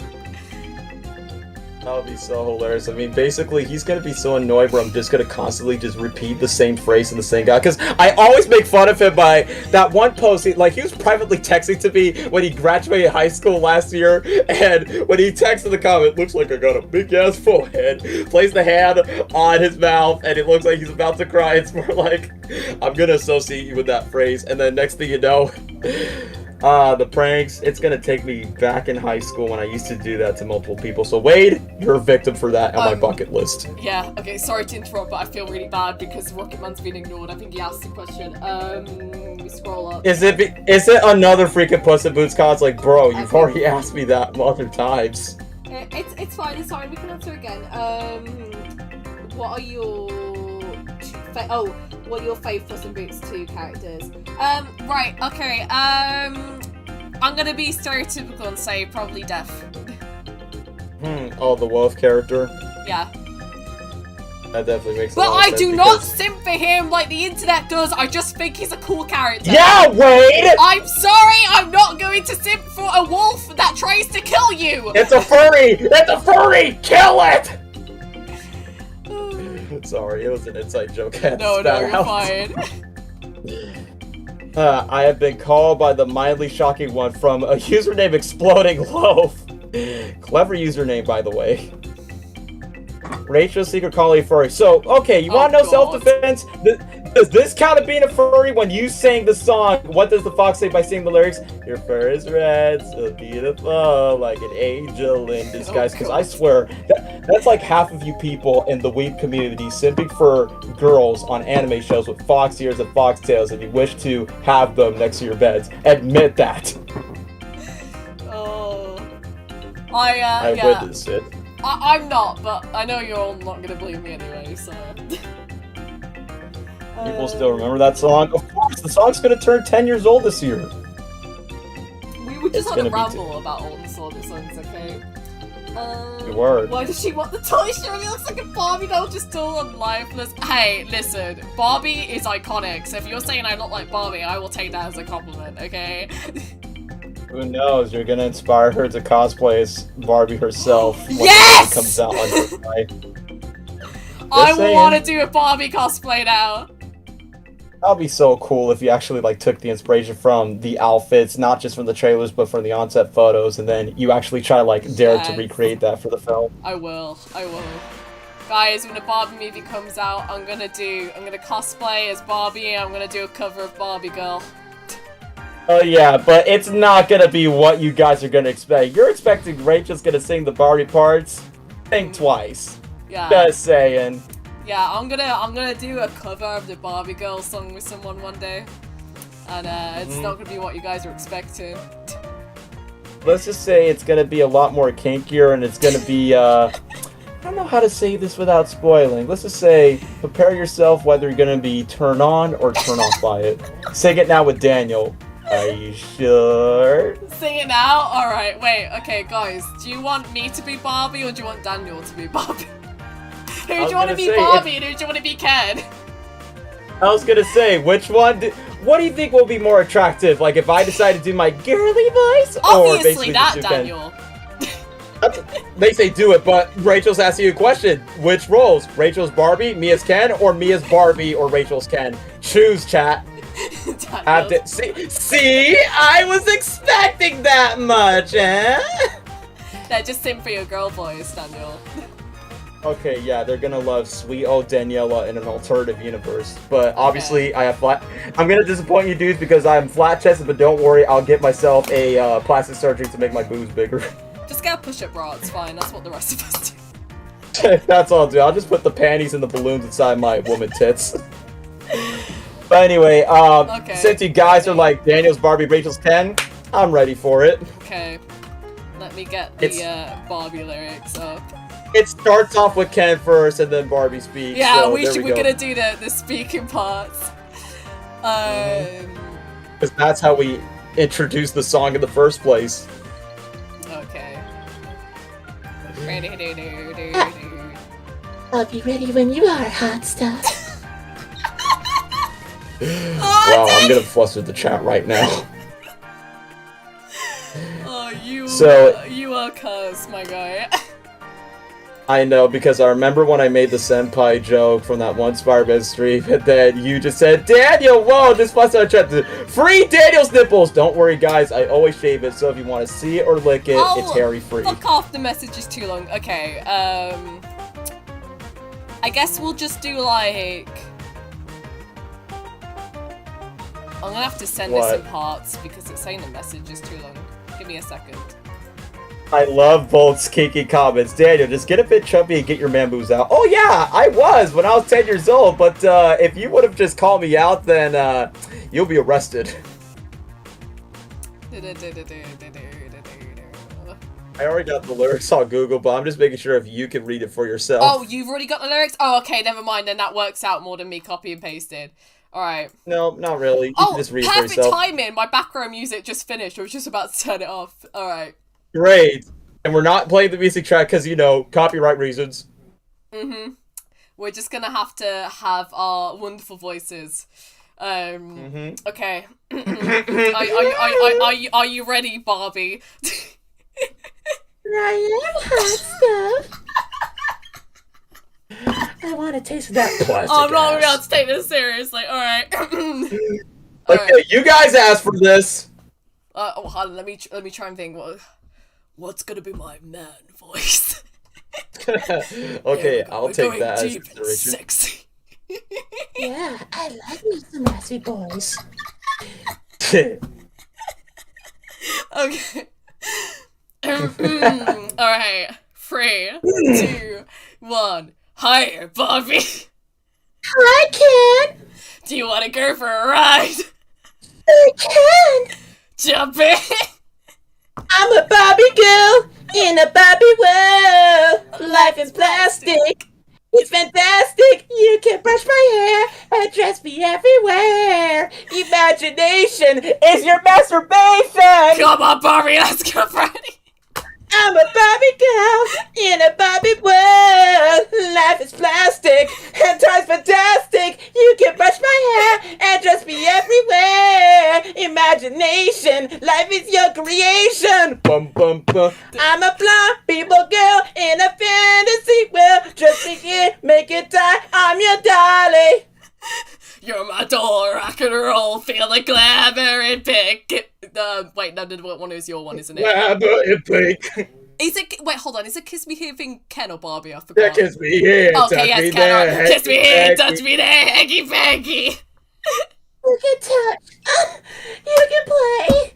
If you say, I'm always yours. I'm a Barbie girl in the Barbie world. Life is plastic. It's fantastic. You can brush my hair. This song is not G-rated. Imagination. Life is your creation. Come on, Barbie, let's go party. Oh, Come on, Barbie, let's go party. yeah. Come on, Barbie, let's go party. Oh, yeah. Come on, Barbie, let's go party. Oh, just do it more harder. Okay. I'm on my period again. I need to go to the toilet now. I forgot to shave My pubes. Femboy Daniel. I mean, that's what you get when you call me a soy boy. Okay, let me read the comments. Oh boy. Tanda says, I listen, Daniel will soothe my pain. Can we all start sipping for Daniel? Okay, I'm reading more. Fanboy Daniel, Rachel, are you okay? No, I just broke her just because she cannot stand me when every time I moan as a girl. Like I said, this is what happens when you drag this girl whenever I'm like, every time I get away with these kinky stuff, I say, notice me, senpai. You're not going to expect this because... Once again, this is what I do in my spare time. Just clocked in. What did I just come back to? You missed the bad bit, Wade. You might as well rewind and check what happened in the live stream because something kinky. Oh yeah, it's our sex tape. We just leaked in our audio footage. Except Rachel's a guy and I'm a girl. She has a dick and I have a vagina. Yeah, we're into some weird stuff. Yeah, that's what I'm saying. It's like when I said the song. Like, it's not G-rated. Daniel, I throw up, JK, but I need to drink some water right now. Whoa! Don't go to the bathroom in the next 5 minutes. Wow, just you've saying. made less of thirsty, Daniel. Yeah, just because it's like what... Who just comment on that by saying, like, are we just gonna simp for Daniel now? I wouldn't be surprised. Shocker. You guys tend to have a habit of simping for my male friends. First it was Arby, now it's Daniel. That's hilarious. Like, back then, I thought I wasn't gonna get, like, shower dots more like, I'm a skinny dude. There ain't one. Daniel as a female as content. Like I said, Good old Daniela. like, trust me, I would get, like, crazy sexual dances if I had a bra on. Okay, to add to the fan art now, I demand fan art where Daniel is cosplaying Barbie and I am cosplaying Ken and we're singing that song. Because we're playing in a dolly, right? Daniel Rule 34. Exactly.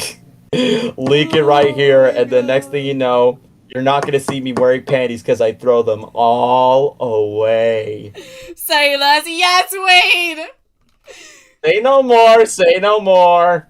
Wait, which Barbie do you want to dress as, though, Daniel's the question. There's a lot of Barbies. That's a really and there's good a lot question, of Kens. really.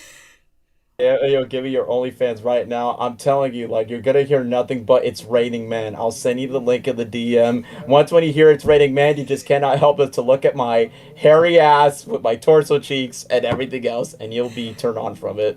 It's raining man, hallelujah. Hallelujah, it's raining man. And I'm gonna go out. I'm gonna let myself together. Absolutely broken away. It's raining man. Hallelujah. It's raining man. Everything's so fine. Dark and lean. Rough and tough and gonna die. Man, the music video is hilarious, but a guy can process Just Dance 2 that made me obsessed with that song. Bro, Just Dance 2 made me obsessed with so many songs.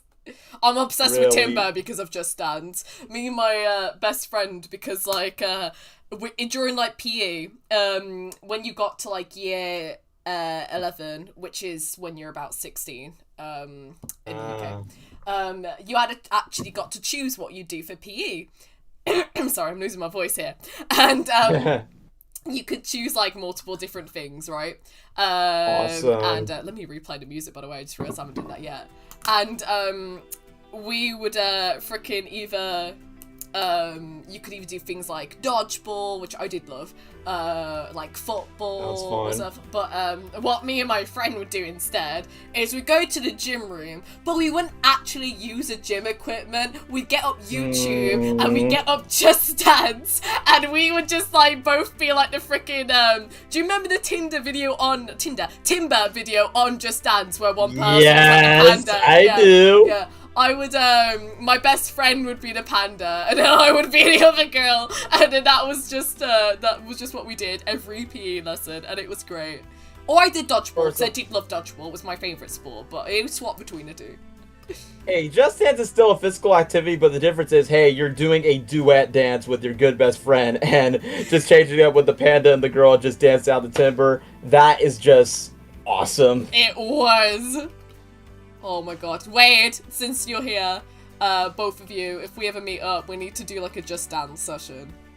Yeah, I don't understand, like, didn't Wade hate it back then? Like, you mentioned Cheap that one business, it's like, how dare you? Back Wade, then, it's either Just Dance or you get me my Barbie Happy Meal toy.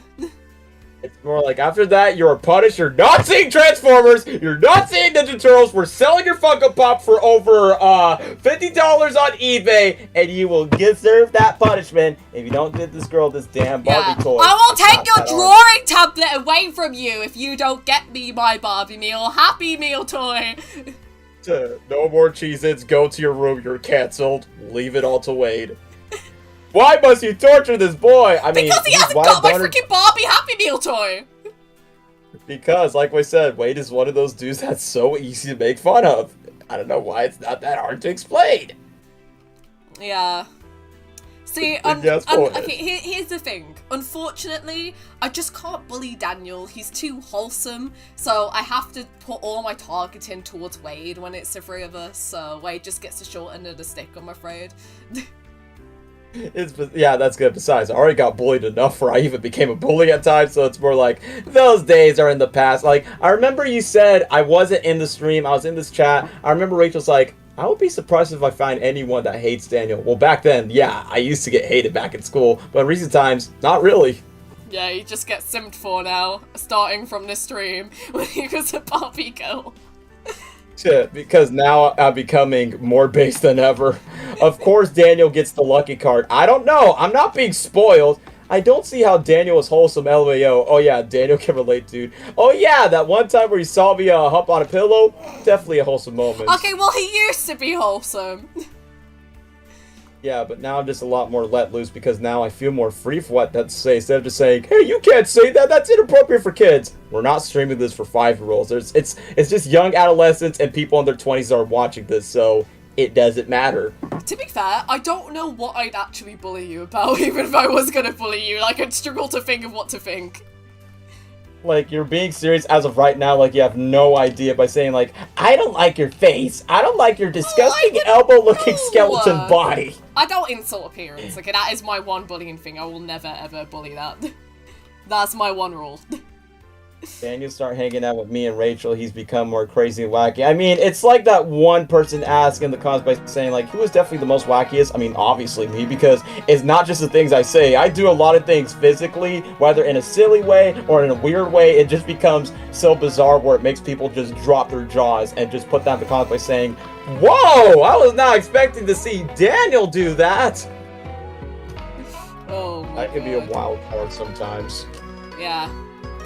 When he hung out with me and Wade, his true colors were revealed. Yep, where sometimes I don't need to hide it whenever I'm in the closet, when I'm in the shower, it's literally right there. I mean, this is what happens when you earn someone's trust. You just can't help but be like, oh yeah, this is what I do. That thing is crack-a-lackin'. Oh yeah, the same thing happens to me. The amount of times I get when I first meet people, it's like, oh, you're so quiet. And it's like, you don't really know me. This girl shouts a lot in the raging streams than any other streamer that I've known in recent times. Yeah, I remember someone I was working with was like, you are the most quiet person I've ever met, and I was just like, if only you knew. That's only just my alter ego. We're just keeping our identities a secret, but when the secret's exposed, you can't just judge a book by its cover, you know? Daniel, do you need to be on meds? Not exactly, because number one, I already have my medications. It's music, it's movies, and sometimes it's just my spontaneous imagination. That's my freedom to medication. It's not an actual drug. It's something that I consume to myself. Because you know, the number one biggest enemy is myself. Listen, we may be mentally insane, but we're happy. That's what matters. The best way to describe it's like how I said in that one Spider-Man stream, we're stupid and high as hell. Or in other words, me and Rachel are just dirty and dirtier.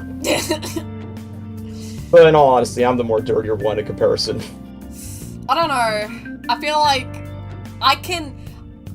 you don't have as much of a limit on your humor with it, but I feel like if I release any limit, I might be worse, to be honest with you. What makes you say that? What are you hiding underneath those trousers? You found Captain Winky! A big dick. I was about to say, big dick, where it just becomes from 12 inches to 20 inches. Although I can't really hide it, because it's just that big, you know. And the fact that some dudes are either gonna riot on it, or they're gonna get disgusted by it, or they're gonna know that's Pinocchio's nose. You can't get disgusted by it, it's majestic. Yeah, it's long, it's clean, and when it's beaded, it barely just like, you know, feels pain when you touch it. That even a bird could stand on it. But it won't peck it like it would. Like, all my dude friends are so jealous of it. Aren't you, Daniel?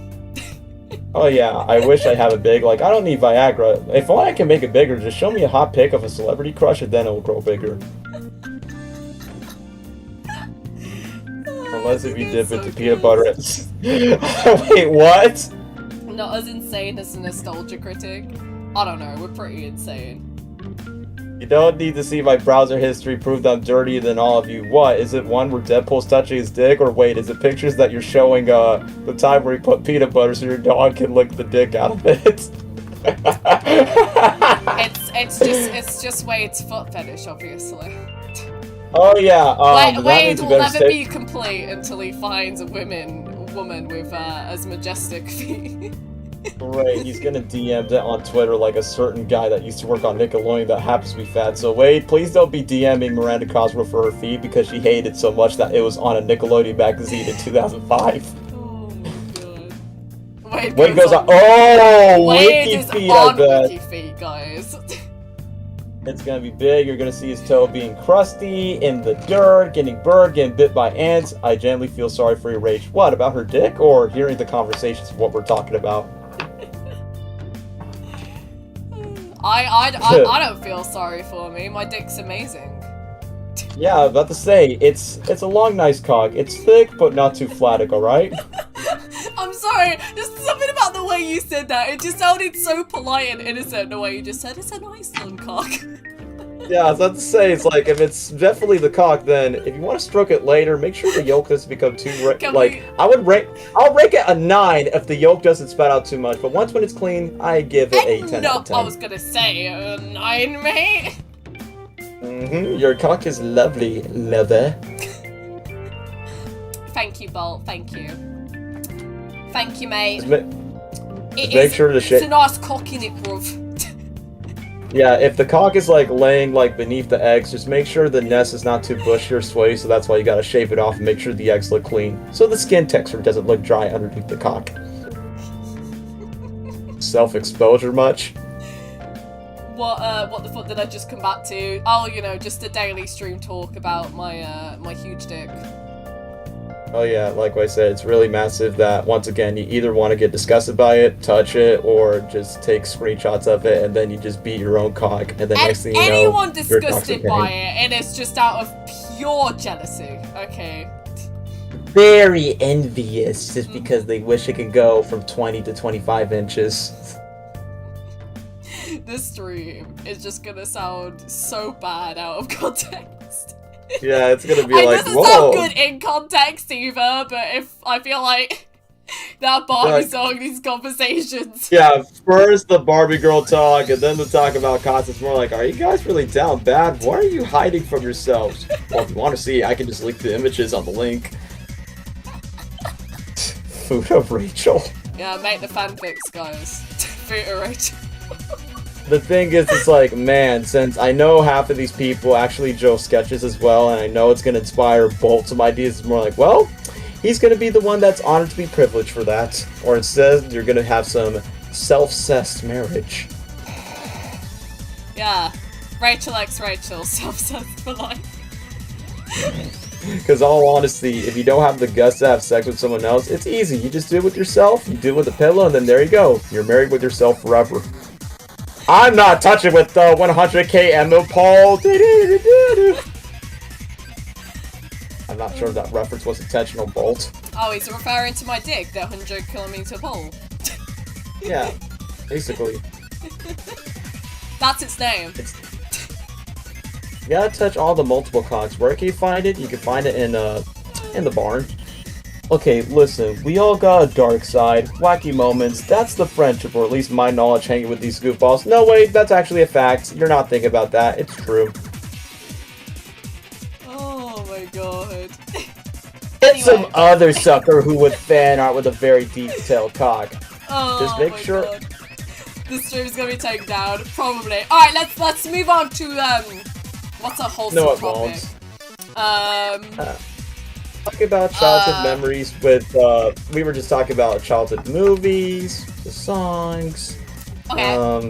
Okay, then question of the stream. Back to wholesome childhood stuff. This has definitely been the whole stream. What is your guys' favorite, Daniel, you can answer this too, favorite childhood movie, favorite childhood game, and favorite childhood show? Favorite childhood show. And favorite childhood song.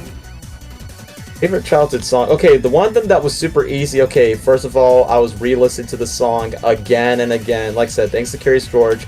The underrated legend himself, Jack Johnson, who sings. I'm pretty sure some of you guys know the song. I wanna turn the whole thing upside down. I find the things I drink is can't be found. The reason why, because first of all, it's one of those songs that's like, I miss being a kid. It was a lot more, life was a lot more simpler where you're just curious and you just want to hang out with friends in your school, in your yard, and you just don't want the fun to end. So it's like, yeah, that song reminds me of the good old days, man.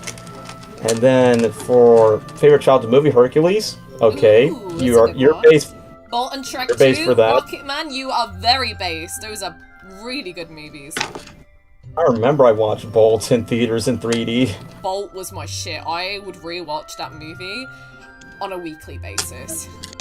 I remember I have it on DVD, and I think, aside from G-Force, I think Bolt was another reason why I decided to get a hamster because of Rhino. Rhino the hamster. Oh, that's a much fitting name than my hamster, who was called Riku. Because I'm obsessed. Yours was a Kingdom Hearts character. For me, I just named it Timon because I love Lion King so much as a kid, where I still love it till this day, but it's more like, yeah, I was obsessed with the media and learning about African animals around that time. Okay, let me read this. There's a lot of movies. I have a huge memory with Cars. Hey, that was the first movie I saw in theaters when I was 4. Games, a lot of Mario and Sonic, of course, Sonic Heroes, and as for TV show, a whole lot of cartoons. Speaking of cartoons, as a kid, I mean, I'm not a fan as I was, like, back then, but definitely in the past, I was definitely a huge SpongeBob fanatic. Like, I always tell my parents by saying, let's go to Burger King to get all the toys, and then I got a SpongeBob birthday party, have a merch bed, and then next thing you know, I started to do the voices, and then people find me annoying in 2nd grade, and then I don't have that much friends because of that reason. Whenever I found an obsession of something, that's how I don't get friends. I can't relate because SpongeBob scared me. Yeah, you were afraid of SpongeBob, you're scared of the Muppets, and you're scared of Panty Bear, and it's like, how could, okay, you can accept cruelty with over dark stuff, but not over wholesome, innocent stuff like that in your childhood. Yeah, I don't know what it was. The more, like, wholesome it was, the more it just scared me as a kid. I think that probably explains a lot. Maybe you can't stand, like, too cute, too positive, I need to see someone die to have my comfort space. That sounds really bad, but that's almost accurate. I'm not scared of SpongeBob now. I was scared of it when I was like 6. Don't remind me of the butterfly episode. I got scarred from looking at that. That was one of my phobias, seeing bugs up close. Like, literally in first grade, when I see a picture of an ant, I'm like, ah, ants! Daniel, it's dead. But it's up close to my face! It's in the book, Daniel. Get away from me! So, that was like my phobia of seeing insects, but up close in a photo. Yeah, but if I had to pick my favorite childhood cartoon, it would be Gravity Falls. It's probably still my favorite now. It's probably tied with Camp Camp. I love both of those a lot. But I loved Gravity Falls. That is my childhood. That is my adulthood. It's amazing. As for my favorite childhood movie, oh, that is so hard. Either Spirit or Hunchback of Notre Dame, Lilo and Stitch. I'm gonna go with Spirit just because Hunchback of Notre Dame is actually more of a movie I appreciated when I was older than when I watched loads when I was a kid. Yeah, I'm gonna go with Spirit. I love that movie. Soundtrack. Bolt is really good as well, though, for a childhood movie. Or any of the Barbie movies! Or the Pokemon movies! Oh, I can't pick. There's like over 10 of them at this point. Yeah. As for, what else did I say? Game? Oh, childhood game. Oh, shoot, I forgot about the games, but you can go ahead. It's tied between two.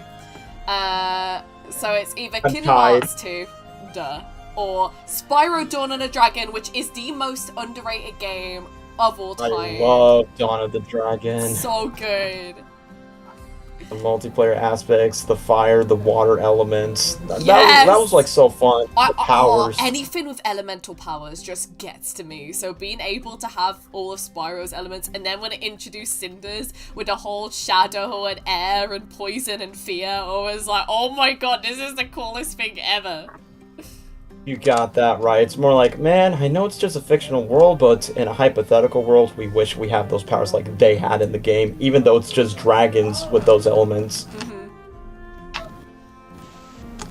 But anyway, for my favorite games, okay, this is going to be very subjective because it really depends which one I played the most. My favorite one, like, me and my cousin, we were obsessed with playing the Spider-Man 3 game. I know it gets shitted on for so many times, but I get too much nostalgia playing it. Mario, yeah, speaking of Mario, yeah, my favorite one was Galaxy 2. Love the track. Best Mario game.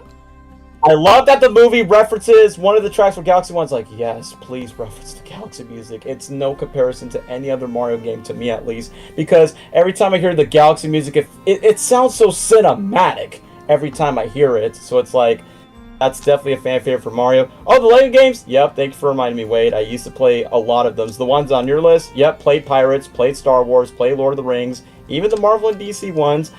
I love playing Disney Infinity. Like, it was similar to Skylanders, but you can mix any Disney, Pixar, Marvel Stars character, make that as a crossover, and like Minecraft, you make your own world. It's like, this is one of the best, greatest games that I ever get to play, so I can say that's a fan favorite. And I played a lot of movie tie-in games. I played Cars, Ratatouille, Finding Nemo, Barnyard, Over the Hedge, the Madagascar games, Shrek, Kung Fu Panda. Like I said, guys, I play a lot of movie tie-in games. It's like, if I see a movie, I want the game. No matter how crappy it is, it's nostalgia.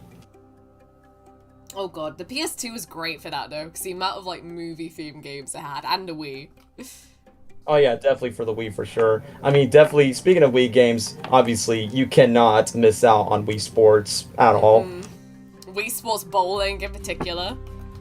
Bowling is definitely my favorite one. Like, just, like, us memes aside, it's fun just to, like, grab your remote, throw the ball, but make sure you don't crash on the TV like what Alvin did in the second Chipmunks movie. But, yeah, bowling, and I did love the boxing one as well. And we get, oh yeah, I did play the very first Nicktoons Unite game that had SpongeBob, Jimmy Neutron, Timmy Turner, and Danny Phantom as one. Yeah, that was an era when they make crossover characters into one. I mean, Drowsiest, that would be cool, but I don't think they're going to do it with today's kids' cartoons from Nick, because they kind of suck nowadays. PS2 never gang miss for out. life. Yes! Definitely, for sure. Play Toy Story 3. Oh, yes! I used to play the Toy Story 3 video game a lot. On the PS3? Yes! That one was so good. I love it when you get to play as Zurg when you're in the Woody's round of play, because I know that's the only console where you can play as Zurg in the game. And my favorite part in the game is the goo. You can make someone big, you can make someone shorter, and then you could attack the living crap out of them. I saw the cutscenes of Nicktoons Glove of Doom. So did I too. Let me read some others. Why don't you play Shocker? Oh, FNAF? Played it before. Toy Story games were classics. Like I said, definitely the third one's my favorite one of the most. Definitely played Lego Dimensions. Oh yeah, what's that one game? Harvest Moon. Yeah, Harvest Moon. I did play It's a Wonderful Life. Moon. I love farm games though. This is why I love Stardew Valley. That's why when I look at that game, it definitely gives me like similar vibes to it, but it's pixelated. Bro, you need to play. If you haven't yet, I will get you into Stardew Valley. You can have like I've got one with like Arby because we were doing that on stream, and we gotta continue. I will continue with him at some point on stream. I want to do that because it's really fun. But you can like you can have like shared farms with your friends. It's just it's so good. It sounds quite adorable, and it sounds pretty interesting. It definitely seems like one of those wholesome games that you can just chill, but also interact with your friends. Kind of like Club Penguin in a way. Bro, I miss Club Penguin. Okay, can I change my childhood game to Club Penguin? Because that shit hit. I don't know why it has to be shut down. I mean, that was during the time where we decided to have our own skins, travel to our own places, and then some random people that wants to hit up on us on that game for no reason. But it gives us throwbacks when Disney computer games were fun, and Club Penguin, that was the #1 that we wanted to go to the most. Can you just imagine how popular that shit would be on streaming now? Oh man. It would be. Imagine the views and the attention spans, and then people are going to be like, oh, the nostalgia, I miss Club Penguin. I was definitely there for the dinosaur event and the Marvel costume event as well. Bruh, like, just saying the word Club Penguin makes me want to cry, because I just miss it that much. I mean, I know there's always the merchandise, but it's not as the same as the game. The amount of Puffle toys I had is not even funny. Wait, you used to have, like, a whole collection of Too Many Puffles? Yes, I did. What colors did you have? Oh god, okay, so, purple and green, I had red, I had black, and I had white. Oh, those are really interesting ones. I dead had a feeling that you were going to get the green one, not just because it's a fan favorite color, it's like, that's the most popular Puffle I see. Kinda cringe of you, Rachel, not gonna lie. I mean, hey, look at me. I have plenty of plushes in my shelf. I plan to sell some of them, so guess who's cringe now? Yeah, I have no shame because I still love plushies, and back then I was 6, okay? So yeah, that was like in the childhood days, not recent, so y'all should be laughing at me. Laugh. Only Rachel, it was not only me. I bet you so many people collected a bunch of Puffle toys, okay? Club Penguin was popular. She is always cringe unbased. Alright, it's another. I see how it is. You are not as cool as John Travolta voicing a white dog named after Bolt. You don't even have the lightning tattoo. Oh, man. And even sing the song with Miley Cyrus at the end credits. You say Miley Cyrus name, that's gonna give me even more whiplash of childhood nostalgia. Aside from Hannah Montana of the best of both worlds, or Party in the USA, but definitely far from Wrecking Ball. Funny story about like Hannah Montana is that I loved it as a kid, but it's something I'm so embarrassed of, and I wish I could slap my younger self for it. But when I was like really young, I was one of those girls that had that I'm not like other girls phase, and I used to tell myself and try and convince myself and convince everyone that I hated Hannah Montana because all the girls loved it, but I fucking loved it, and I'd watch it in secret. So basically, it was like an insecurity by saying like, how dare you guys like the show, and then privately back to your room, I love this like everyone else, I just don't want to admit it. Yeah. I could say the same thing for like some certain songs. It's more like, this song is stupid. Okay, actually I liked it, I don't want to admit it. Of course Lester's gonna put it, you freaking hyperactive Disney Channel stan dork, yeah. Hey, I don't blame you, although I mean, old school Disney Channel was great. Not recent Disney Channel, but like freaking like Hannah Montana, like Wizards of Waverly Place, Good Luck Charlie, Sweet Life on Deck. Yeah, Austin and Allie's definitely one. Yes. I'm trying to think of some other ones. I know Disney XD had their own shows like Lab Rats, Kicking It. I know Bunked was one. What was that one with the skateboard dudes? I'm trying to remember which one it was. Okay, I'm gonna look up Disney Channel sitcom skateboard. Patrick Pete is a movie. That's not a show. Zeke and Luther. Yeah, those were the dudes. Yes. Even though one of those guys ended up in jail later, but you know I don't care. I hate it, like, when, mostly, I know I heard it from Nickelodeon, but Disney Channel is always, like, the stories of young teen actors ending up arrested or, like, I don't know, gone to bad habits. Yeah. It's a good thing that none of us decide to not become child stars. Oh god, yeah. No, I don't think, I know you need young actors, because you're gonna have characters where you need people that are kids and stuff, but I don't feel like your mental health is ever going to be good if you're acting at that young of an age in, like, a serious show anyway. Your life is not going to be the same. You're not going to have the time to, like, go out with friends and go to school and be with friends. Anyone remember Crash at Burniston? Oh, yeah, the one with the fat kid and the purple Muppet. I always confused the Muppet with Walter from the Muppets. I'm like, oh, this is not the same thing. Child stars lead to bad reputations if they're not careful. Yeah, it's everywhere, and I kind of feel sorry for those guys, like they didn't deserve it. I mean, that's why... Oh, sorry, you go. That's why I literally want my family members by saying, Daniel, as much as you want to be an actor, but just enjoy being a kid. And then after that, it's like, well, it's a good thing I started from content creating in my teen years. The baby from Good Luck Charlie's 14 now. I feel so old. Oh yep. My god. Bro, They're definitely not referring to the future episode. Good Luck Charlie was my #1. I freaking loved that show.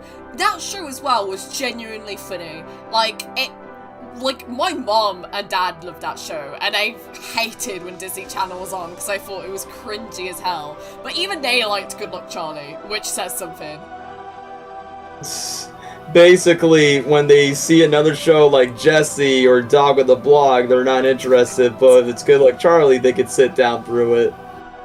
I can't blame them with Dog with a Blog. That is that show that I liked when it was on, but I look back at it now and I'm just like, why did I like that again? It was so random, and I will admit, there were some things that's funny, but I will admit some of the jokes from the dog were very dry. It's like, so, what was the point of adding the sitcom track laugh? But, oh, I didn't notice this right now. I just went to Twitter, like, oh, when you know, Bolt decided to tag both of us for our stream, but not just the stream, but freaking, it says, Ariotic Barbie Girl Part 1, 60-second. Wait, he made this as a YouTube video? No, he probably just clipped it. You can, like, clip segments of YouTube videos and then, like, post links to it, so we'll just send it to the stream. Check. Yep, he clipped it. Yeah.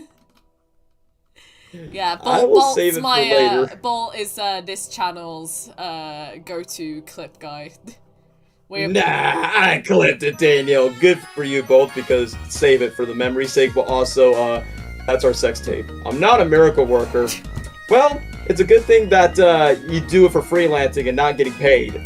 Hold on, I'm just gonna blast the music just for 1 second on this stream because Driftfield City is playing and that shit bangs. It's from Pokemon. Where's it from? Oh.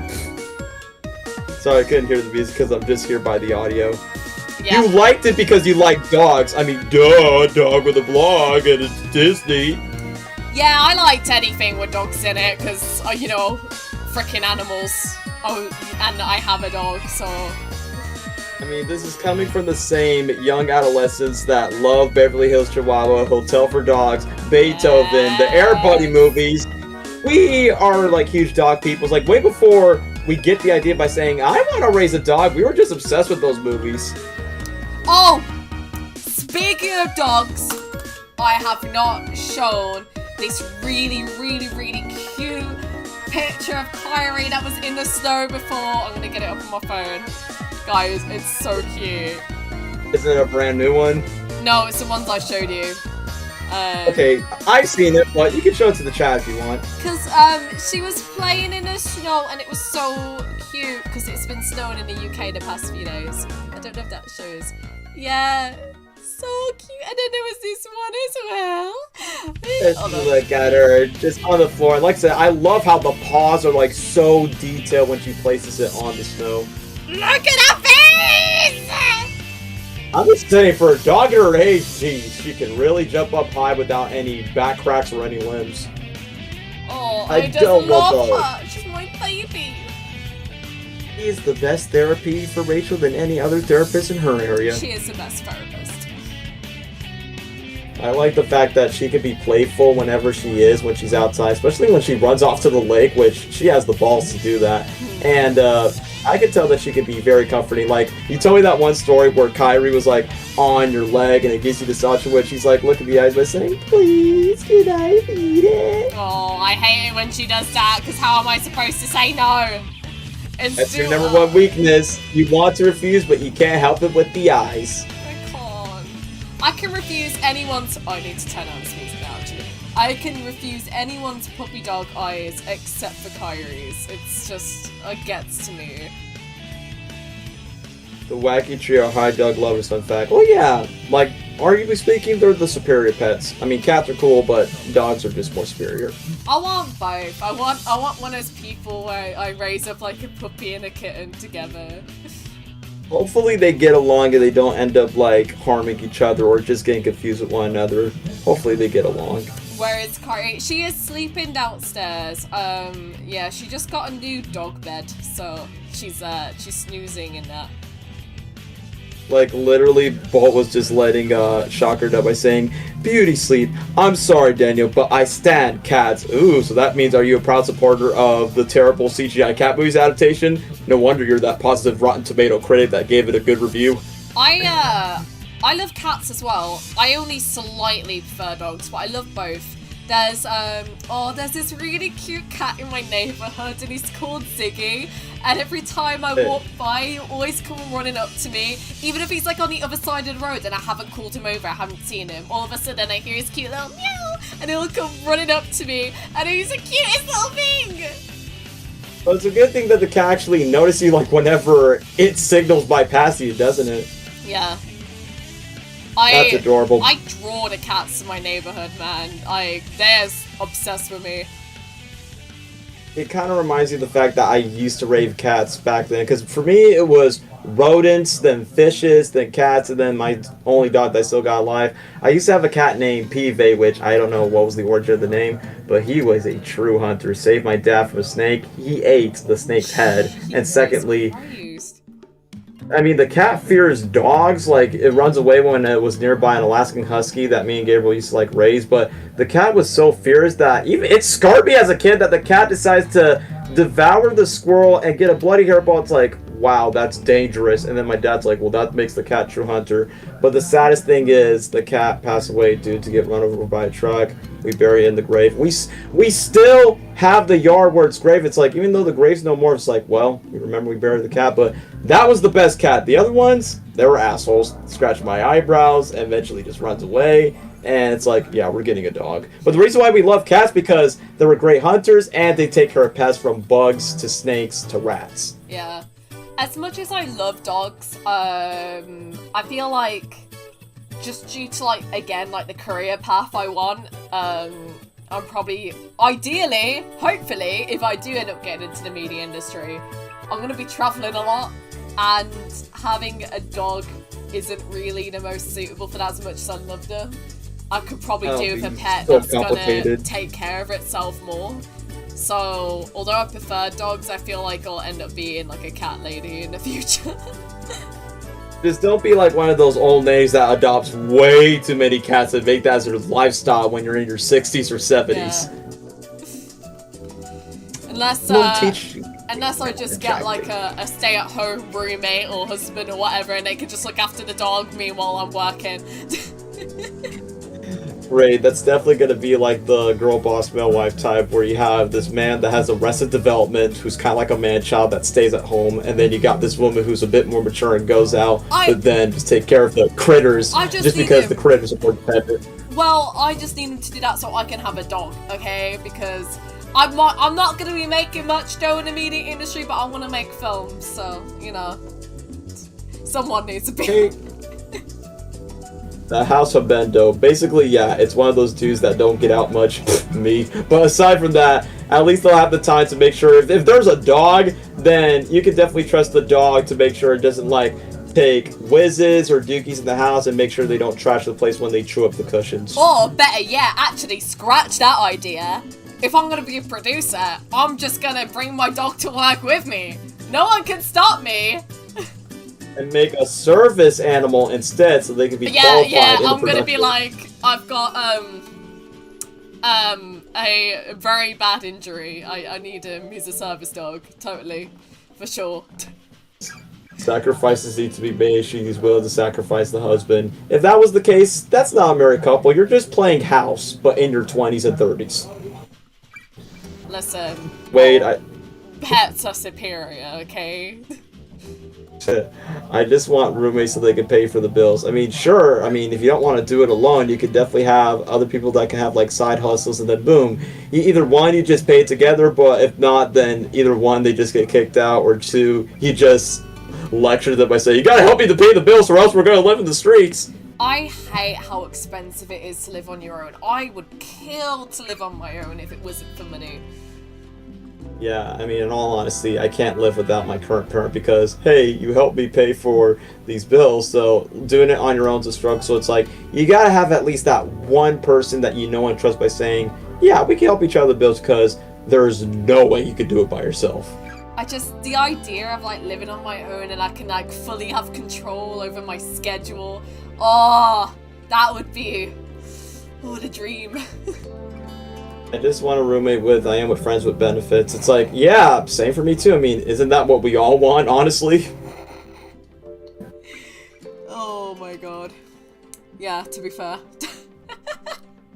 That's what I'm just saying. It's just like, even though I did say ideally I would like to have my cousin to be my roommate, and I did say, like, if I ever have friends that says, like, hey Daniel, we're going to Florida, come crash at my place, and then we eventually just let you sleep, whatever's the best comfortable space for you, and then you don't have to worry about paying because we'll do the paying for ourselves while you just stay here for the week.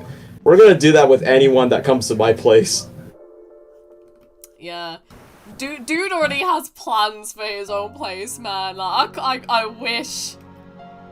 That's what I was gonna say, because even though I'm still gonna be at my place and my dad says, let's live in a trailer, and my dad just says this, it's like, once when you get a trailer, you can get all the privacy you want. Yay! So I don't have to be bothered when I do stupid shit in my spare time. And then my dad says, you can invite your friends, you can snuggle with your future girlfriend. I'm like, hey, that's what I want to do in my mid to late 20s. So that's kind of like my ideal home place for now.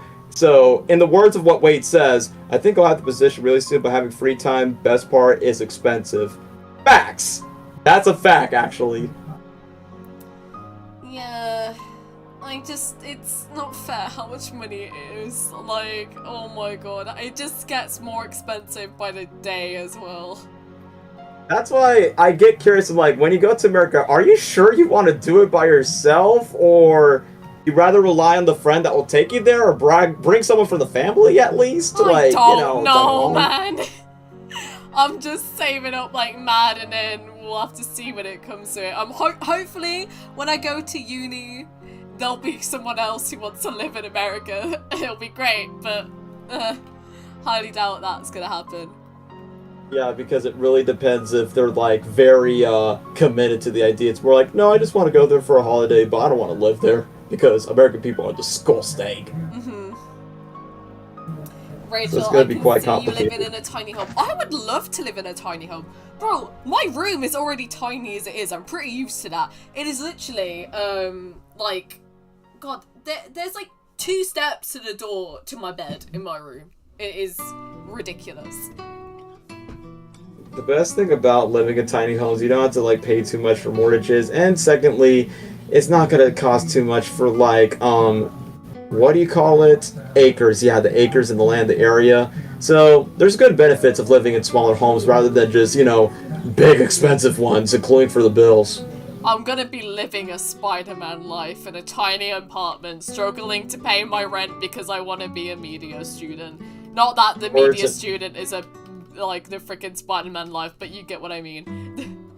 You guys should get the idea. Like, I'm surprised that even you said yourself an old, crusty apartment gives you nostalgia and you're not disgusted by it, which that's something I don't get to hear from girls every single day. Because, you know, most girls I know, they just want perfection on every household. But for you, you don't mind if it's just a poor, crusty apartment. I tell you what I'd actually hate that so many people love the idea of.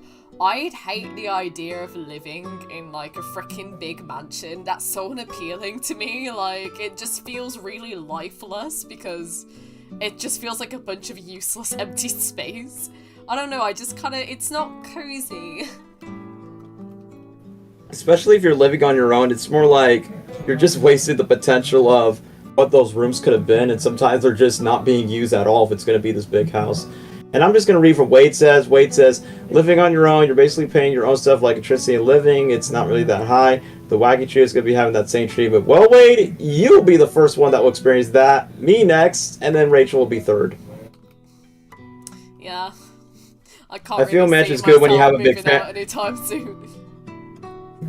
Well, okay, let me read this. I don't need the mansion. I want the double-story house with some yard space. Okay, extra yard? Good for, like, any outdoor activity or just your own space. That's always a benefit.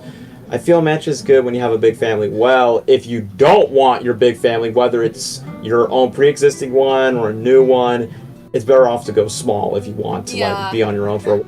I mean, when I'm, like, done with, like, all my career and... Well, not done with my career, but when it's, like, in a more actually financial and, like, you know, reputation-wise is in, like, a stable place where I can constantly get new work, and I'll be like, okay, yeah, I can also settle down at the same time with someone. I would like a family, but I'd never want a big family. I would have... Yeah. If I had, like, kids, the ideal one would be 2. Same! 3 would be max, but I wouldn't want 3. Like, ideally, I don't want 2. 3 is, like, really pushing it. It's too expensive, and the struggles... It's too expensive, and I'm sorry, but kids are bloody hard work. I am not gonna put up... Like, 2 is enough as it is. Like, I couldn't have more than that. I mean, obviously 2 is a common number because it's true, whether it's the same gender or different genders or as a whole, it's just that raising 1 or 2 so you can get the idea of siblings, especially coming from you since you are grown with 2 kids as a household, like it's your sister, then it's yourself. I wouldn't want my child to be an only child, that's why I'd want 2. Because I mean, I'm so close to my sister, I'd hopefully want the same for whatever kids I have.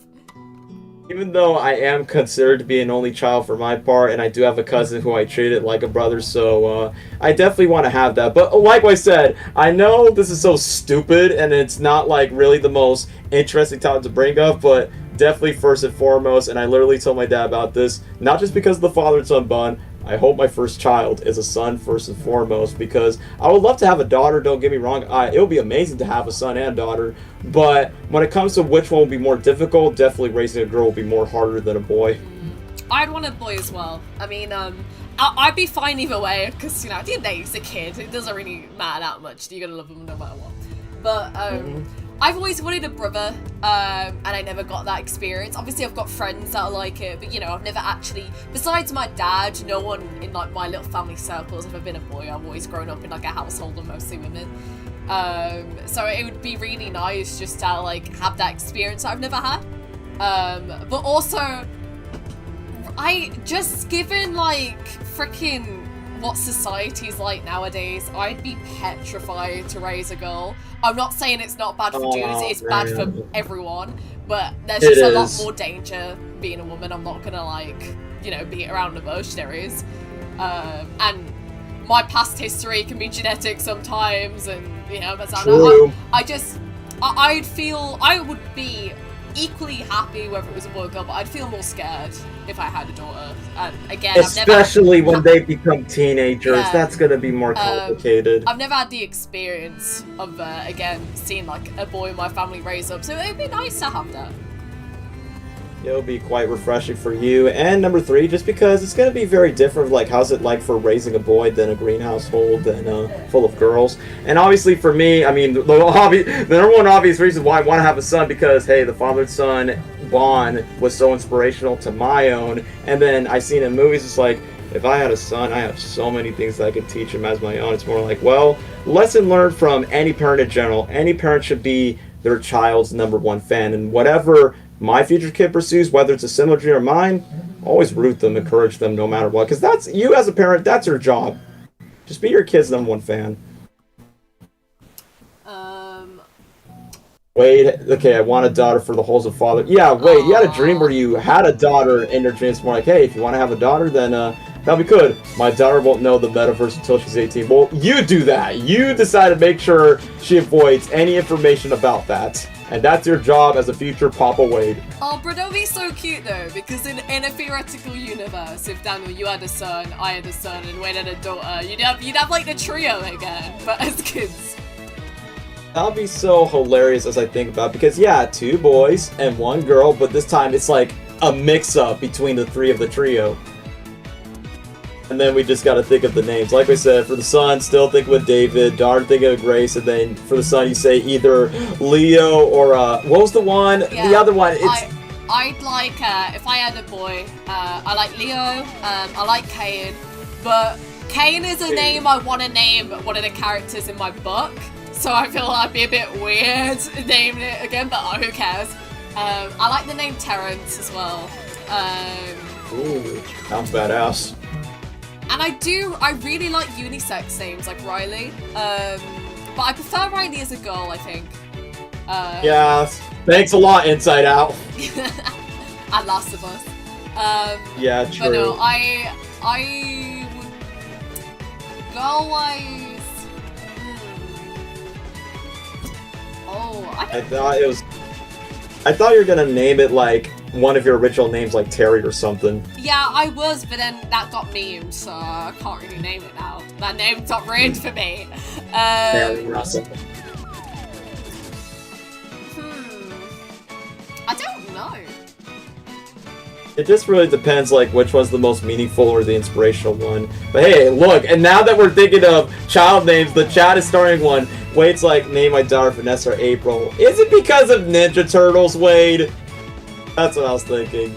Kelsey is boy, Damien, girl, Jennifer. Whoa, if you name your daughter Jennifer, she's gonna be hot. Any girl named Jennifer, boom, they're already a hot model.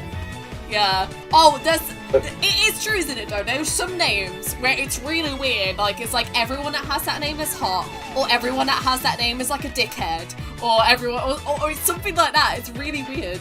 It's like, yeah, anyone named Landon, they're always dickheads to me. Right? It's like, okay, I apologize if you're called Aaron and you're actually a nice dude, but every dude that I've ever met that's had the name Aaron or Bradley has turned out to be dickheads. So apologies if that's your name, but...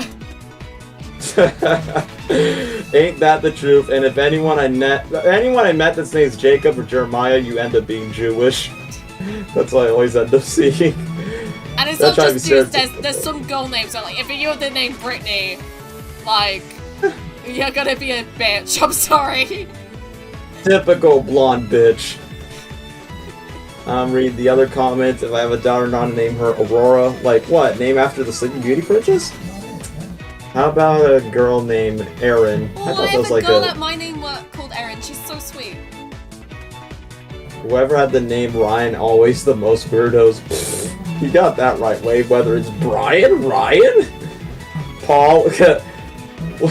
Why it has to be Paul? That's the most basic name. Imagine having a non-English name. What? I can't say words. Name can't be me. But yeah, what would the rest of you guys name? What would you... I think everyone answered it though, didn't they? Never mind. Yeah, that's why I was reading it in the chat down below. Okay, people giving their future kids names. Chat, would you prefer a boy or a girl? Yeah, because me and Rachel's like, yeah. Yeah, definitely for us sons. Wade wants a daughter, and then you guys can choose what you want as your first kid and be like, I have a child! Boy easily? Hell yeah, Bobs. You can teach him how to become a man. Or a femboy if he changes his pronouns. Both are a pain, so it doesn't matter. So it doesn't matter. That's fair. Kids are a pain. I don't judge anyone when they say they don't want them because, like, it's like a very, that's why I wouldn't want them to, like, I wouldn't be that person that's like wants them really early on in life because by saying let's have it right now, but we haven't even succeeded to our jobs yet. Don't care. We're getting kids now.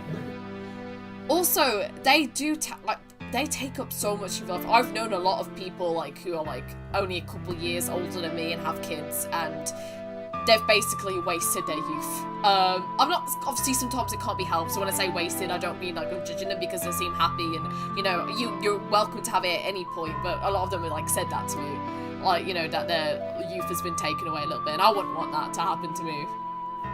Definitely. We want to dodge the bullets that most young... It's like, it's no disrespect. Some of them do it way too soon, like even before they turn 18, and it's like, that's not that good match of time of embracing your inner youth years. And that's my goal. Even though, yeah, I'm 21 right now, it's like what Wade says, proof of advice. Wait till it's the right age for kids, don't jump the gun to the bullet. I mean, the most popular one I always keep on saying is the 30s, because, hey, in your 20s, you should already be successful, get your dream job, and be happy for where you're already experienced. And then when you're in your 30s, that's where it's the more tolerable, like, age gap, at least, to me, at least. Same, I wouldn't want kids till I was in my 30s. I can't have it in my 20s. I don't even, like, I'm even picky with, like, marriage and stuff. I wouldn't even want to do that till, like, late 20s, if I'm being completely honest. Because, like, it's just, again, early 20s is, like, for me, I just want it to be, like, focused on my work and friends and actually living my life a little bit. That's the thing. You just want to embrace life for ourselves because, you know, it's not going to be the same as you get older, you know? But it's so weird to think about because I'm 30 in 10 years.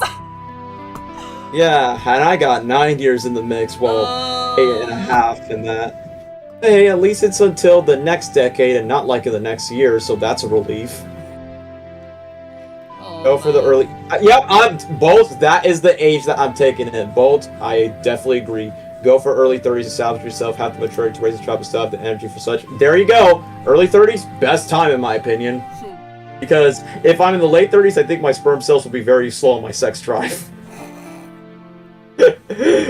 Yeah, unfortunately that is another thing you've got to think about, isn't it? Because if you do want them, it's like, you can't actually save it too late either, or your body's gonna go against you. It's like that really awkward thing where you gotta pick the right time, mentally and physically. So I definitely agree with Bolt's advice. Wait, but early 20s, my career moving forward, want to do stuff with pals. There you go. That's the attitude that you should be doing at age 21 to 23. And I guess you could extend it to 24 and 26. Rachel, if you got pregnant now, would you keep it a boy or my? Oh, you know, I couldn't answer that because I don't think it's something you'd know unless it happened to you. Like, and I would rather it not happen to me. And the thing is, you just don't know who's it gonna be from, if it's someone you like or it's just some creepo that just did it just to let it slip. Yeah, exactly. It would depend how the whole situation, like, went down and stuff, because, like, let's just say, you know, actually this is gonna be, I'm not even gonna touch on this topic because it's quite a morbid one. It's not going to be like one of these cases where it's going to be safe to talk about, you know? Yeah. And another thing... Plus, I don't know what people's views are on this sort of thing. I mean, I'm chill with whatever people want to do. I'm of the opinion where it's your body and stuff, but, like, I know some people can be in iffy topics, so I'll just keep it silent. Actually, I'll just keep it silent just so I'm not going to upset anyone. It's okay, because, you know, some people just takes this topic into politics, and it can get very toxic. But what was I going to say? Yeah, you don't want to be like some of the cases where you did it for the first time just to be like, let's give it a shot, even if it's with or without a condom. And the next thing you know, it was an accident. Well, once when you do that, there's no turning back. What does my parent keep on saying? Soul tied. If you do it, that's where it's like, it's eternal. You can't turn back to it. Yeah. Like, yeah, Bolt's right. Protection, people. Yeah, never risk the chance. Absolutely. I mean, I'm not going to ask about your sex life, but hey, since me and Rachel are still virgins, that's why we're like, I mean, as much as I joke about it, it's like, yeah, in all seriousness, like all jokes aside, definitely saving my virginity until I find the one. Or in other words, not just the one, the 4-in-1. That she is your best friend, your lover, your business partner, and your wartime ally during dark times. That's the 4 in the 1 in the unicorn of the right one. I learned it from my book. Yeah, for me it's like I just gotta develop a decent enough trust and friendship with someone. But like I'm not gonna be one of these. I'd like to think that I would not be one of these people that rush into it, because hey, whenever you want to do it, that is completely fine. Like, that is someone's choice. But like, I just need a very trusting relationship first. I mean, I already have commitment issues as it is. I've never even had a relationship. Okay, I'm 20, so. Hey, the best thing is, like I said, it doesn't matter if you have your first kiss or not. At least you were aware of the pros and the cons about what's right and what's wrong in it. It would take me 3 years just to say I bloody love you, let alone anything else. Yeah, because because I'm telling you, because I bet if you get your first kiss, it's just gonna feel awkward, because, you know, it's like that teenage youth, of course. Knowing me, my first kiss will be like work related, like it will be acting or something, and I've got to do it for like business and work related purposes. Scene. Yeah, for the scene next to your co-star. I bet you right now that's how it's gonna go down. It's not going to be at your current job right now. It's like when you get to your passion job for whatever, which role you're cast. Let me read both. Yep, that's fair. Marriage is the agreement to ensure your child's both. Oh, yeah, okay, both. I 100% agree with you. I know it's a controversial topic, but I agree with this, and I have a conversation with my dad. We are living in a single parenthood household. And like I said, I know it's either single moms or, just like me, single dads. Then it's the case where it's like, yeah, some kids are just not lucky to have both parents. And then when I look back at it, it's more like, well, someday if I do, it depends if I find the right one in 4 combined. It's like, make sure it's like same parents together, unbroken. It's gonna be challenging, but yeah, you don't want to pay child support. You don't want to like your kid to have a step mommy or a step daddy, and then things become complicated in the family household. Yeah. Oh, I just realized we are kind of 2 hours and 15 minutes in. I said this is gonna be 2 hours. So what I'll do next 5 minutes, we'll just wrap stuff up, and I'll finish reading comments and stuff.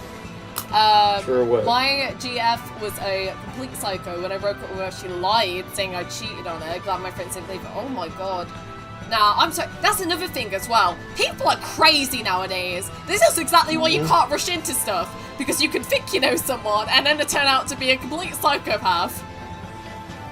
That's why you just gotta take your time, man. It's just that number one, be the friends first and foremost. Don't rush it. Be friends for like months, years. I definitely recommend years, because you never know what they're hiding, because they could be completely toxic and chaotic, that they can mess up your mind. Just saying. There's a phrase that people say, you don't know someone until you live with them, and I think that is true. Yeah, that is very true, because here's the thing. Rachel, remember I talked about in the stream that people just take like online relationships and they want to take it seriously? Why do you want to be committed to it if you never see what they do in their personal lives? You want to see that exposure before you want to tie the knot to that. Just saying. Yeah. Just think twice about it. The thing is as well is that like, I think like the honeymoon phase of relationship lasts a lot longer than people think. It's not a couple months, it's usually like more like a couple years. And during those couple years, people are like always going to put on the best version of themselves. And it isn't that the best version is fake, but they're just not showing the flaws as well, because everyone has them. And it's not saying that your partner has to be perfect, because you can't expect that out of anyone, because no one is perfect. But it's gotta be flaws that like you can compromise with and like help him like, you know, build each other up and improve on, because it's about like compatibility, isn't it? Because like, again, no one's gonna be perfect for you, but some people, everyone's got their things where it's like, oh, if this person has this, I just know I would not be able to be compatible with them, and that is fair enough. You know, everyone's allowed to have that preference. That's very true, especially the fact that, speaking of the flaws, so it really depends on the ones that you could tolerate with, but at the exact same time, if you really want to help each other with size with the partnership, you just gotta be self-aware, like, is it really worth, like, not just risking, but just making the time to, like, help each other out and be compatible, but feel equal to to one another, and not feel like you're high up above the other, you know? Mm-hmm. This got real deep real quick. Like I said, that's our dynamic in a nutshell. We just went from karaoke to singing songs to hummus jokes, dirty cock jokes, to deep stuff, and there you go. This is what happens, guys, when I'm in a stream with just me and Rachel alone. It's a roller coaster of emotions, guys. And that's why we keep it real. Just take Daniel's advice more than mine, because I'm probably the worst person to give advice on this topic. Not exactly, because like I said, even though you just admit you have no experience, and you don't have to unless if you take the risk to, but hey, at least you got the knowledge from what you just known, and you shared it from your own words of advice. So I still credit you for that side of it. Oh, well, thank you. Well, there you go. I still say don't take my advice, but take both of our advices, I guess. Yeah, like, I definitely appreciate the credit, but like I said, it's like what I credit you by your underrated sense of wisdom for someone your age, definitely should be at least credit for. Just saying. Aw. Oh, thank you. My pleasure.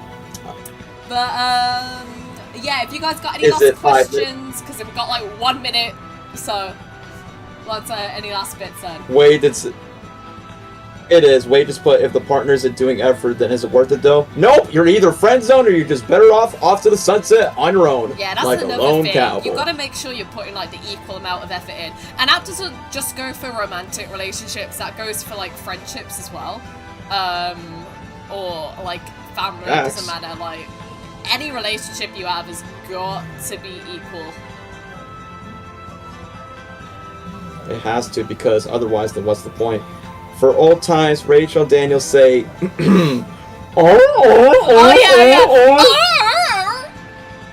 Okay, so there that's you go, like seal. Alright, but do you want an actual one? I don't mind. Alright. I'm guessing you want it... I mean, Rouge is just my voice flatting anyway, so I'm guessing you want it that, or do you want a specific character voice saying it? For me, I just do like the traditional seal by going, and the seal goes, Still half, That's the sexiest I know. way. It is so sexy when we do our seal RRs. Because every time when they decide to mate and move around, it's getting kinky where it go, Character development, you love to see it. Wait, what character development? I'm confused. What, between us and this whole entire stream for the past 2 hours? Or me, like, not caring about the RR thing anymore. Because I have gotten used to it now. Alright, do Rage, I guess. Okay. Yours on the RR, Rachel. Okay, he at least gives us the context. Let me end my music so I can actually hear my voice. Yeah, it's like where she goes, Hara, hara. Alright, let me get into my Rouge voice. It's actually been quite a hot minute since I did this. Sing it, Booby the Baddie! There you go. There you go, you guys can clip for 5 seconds and then you can start moaning about it when you're underneath the bed sheets. Just don't cream your pants too hard. Just change it and go to the laundry basket. Damn, Rouge, been ages. It has been ages. I missed all of you. How are you doing? Again, Daniel was hiding the void. Yeah, if there's anything we could take from this stream, it's that Daniel's got the best female voice. I didn't expect you to say, as SpongeBob! Hilarious. Not expecting that either, but I'll take the request. Alright, well, with that note, I am gonna end the stream because it's been like 2 hours and 2 hours. minutes. But thank you guys for joining this very mad stream. Every time I say we're gonna have a chill stream, it always ends up being the exact opposite, but it was really fun, so I don't mind. It was like a chill chaos, I think. It was refreshing just because, you know, it's not like there's 3-4 people on the stream, it's just me, because I'm basically the perfect balance of both chill and chaos, and then that influences Rachel, and there you go. That's what the stream is from beginning to end. But yeah, as for when I will stream next, I will attempt at some point next week or even a week after. I'm probably, it's gonna be a game stream because it has been a while. I'll probably go back to Kingdom Hearts because I haven't actually played that in ages. I went through phase and played it and didn't. And I'll probably drag Arby on. And yeah. But I am back. I am back off my online break. I will be focusing on back from the dead again. So you guys will actually see more stuff coming out. I will be working and I will be voice acting again, and hopefully another discussion video as well, because the first one was super fun to make. So Loved it. I shall be making a second one. Again, if you haven't watched that, it's on Coffee Chats. Daniel's in it as well. You should go check it Definitely out. recommend it. Put our heart and soul in it, and it's definitely worth the watch. So anyway, we shall see you all next time. Bye bye. Thank you, everybody in the chats, and hope you have a good day. Take care now. And check out Daniel's channels in the description. Yeah, I'll be uploading more videos in early April, so stay tuned for that. Bye bye. Bye bye.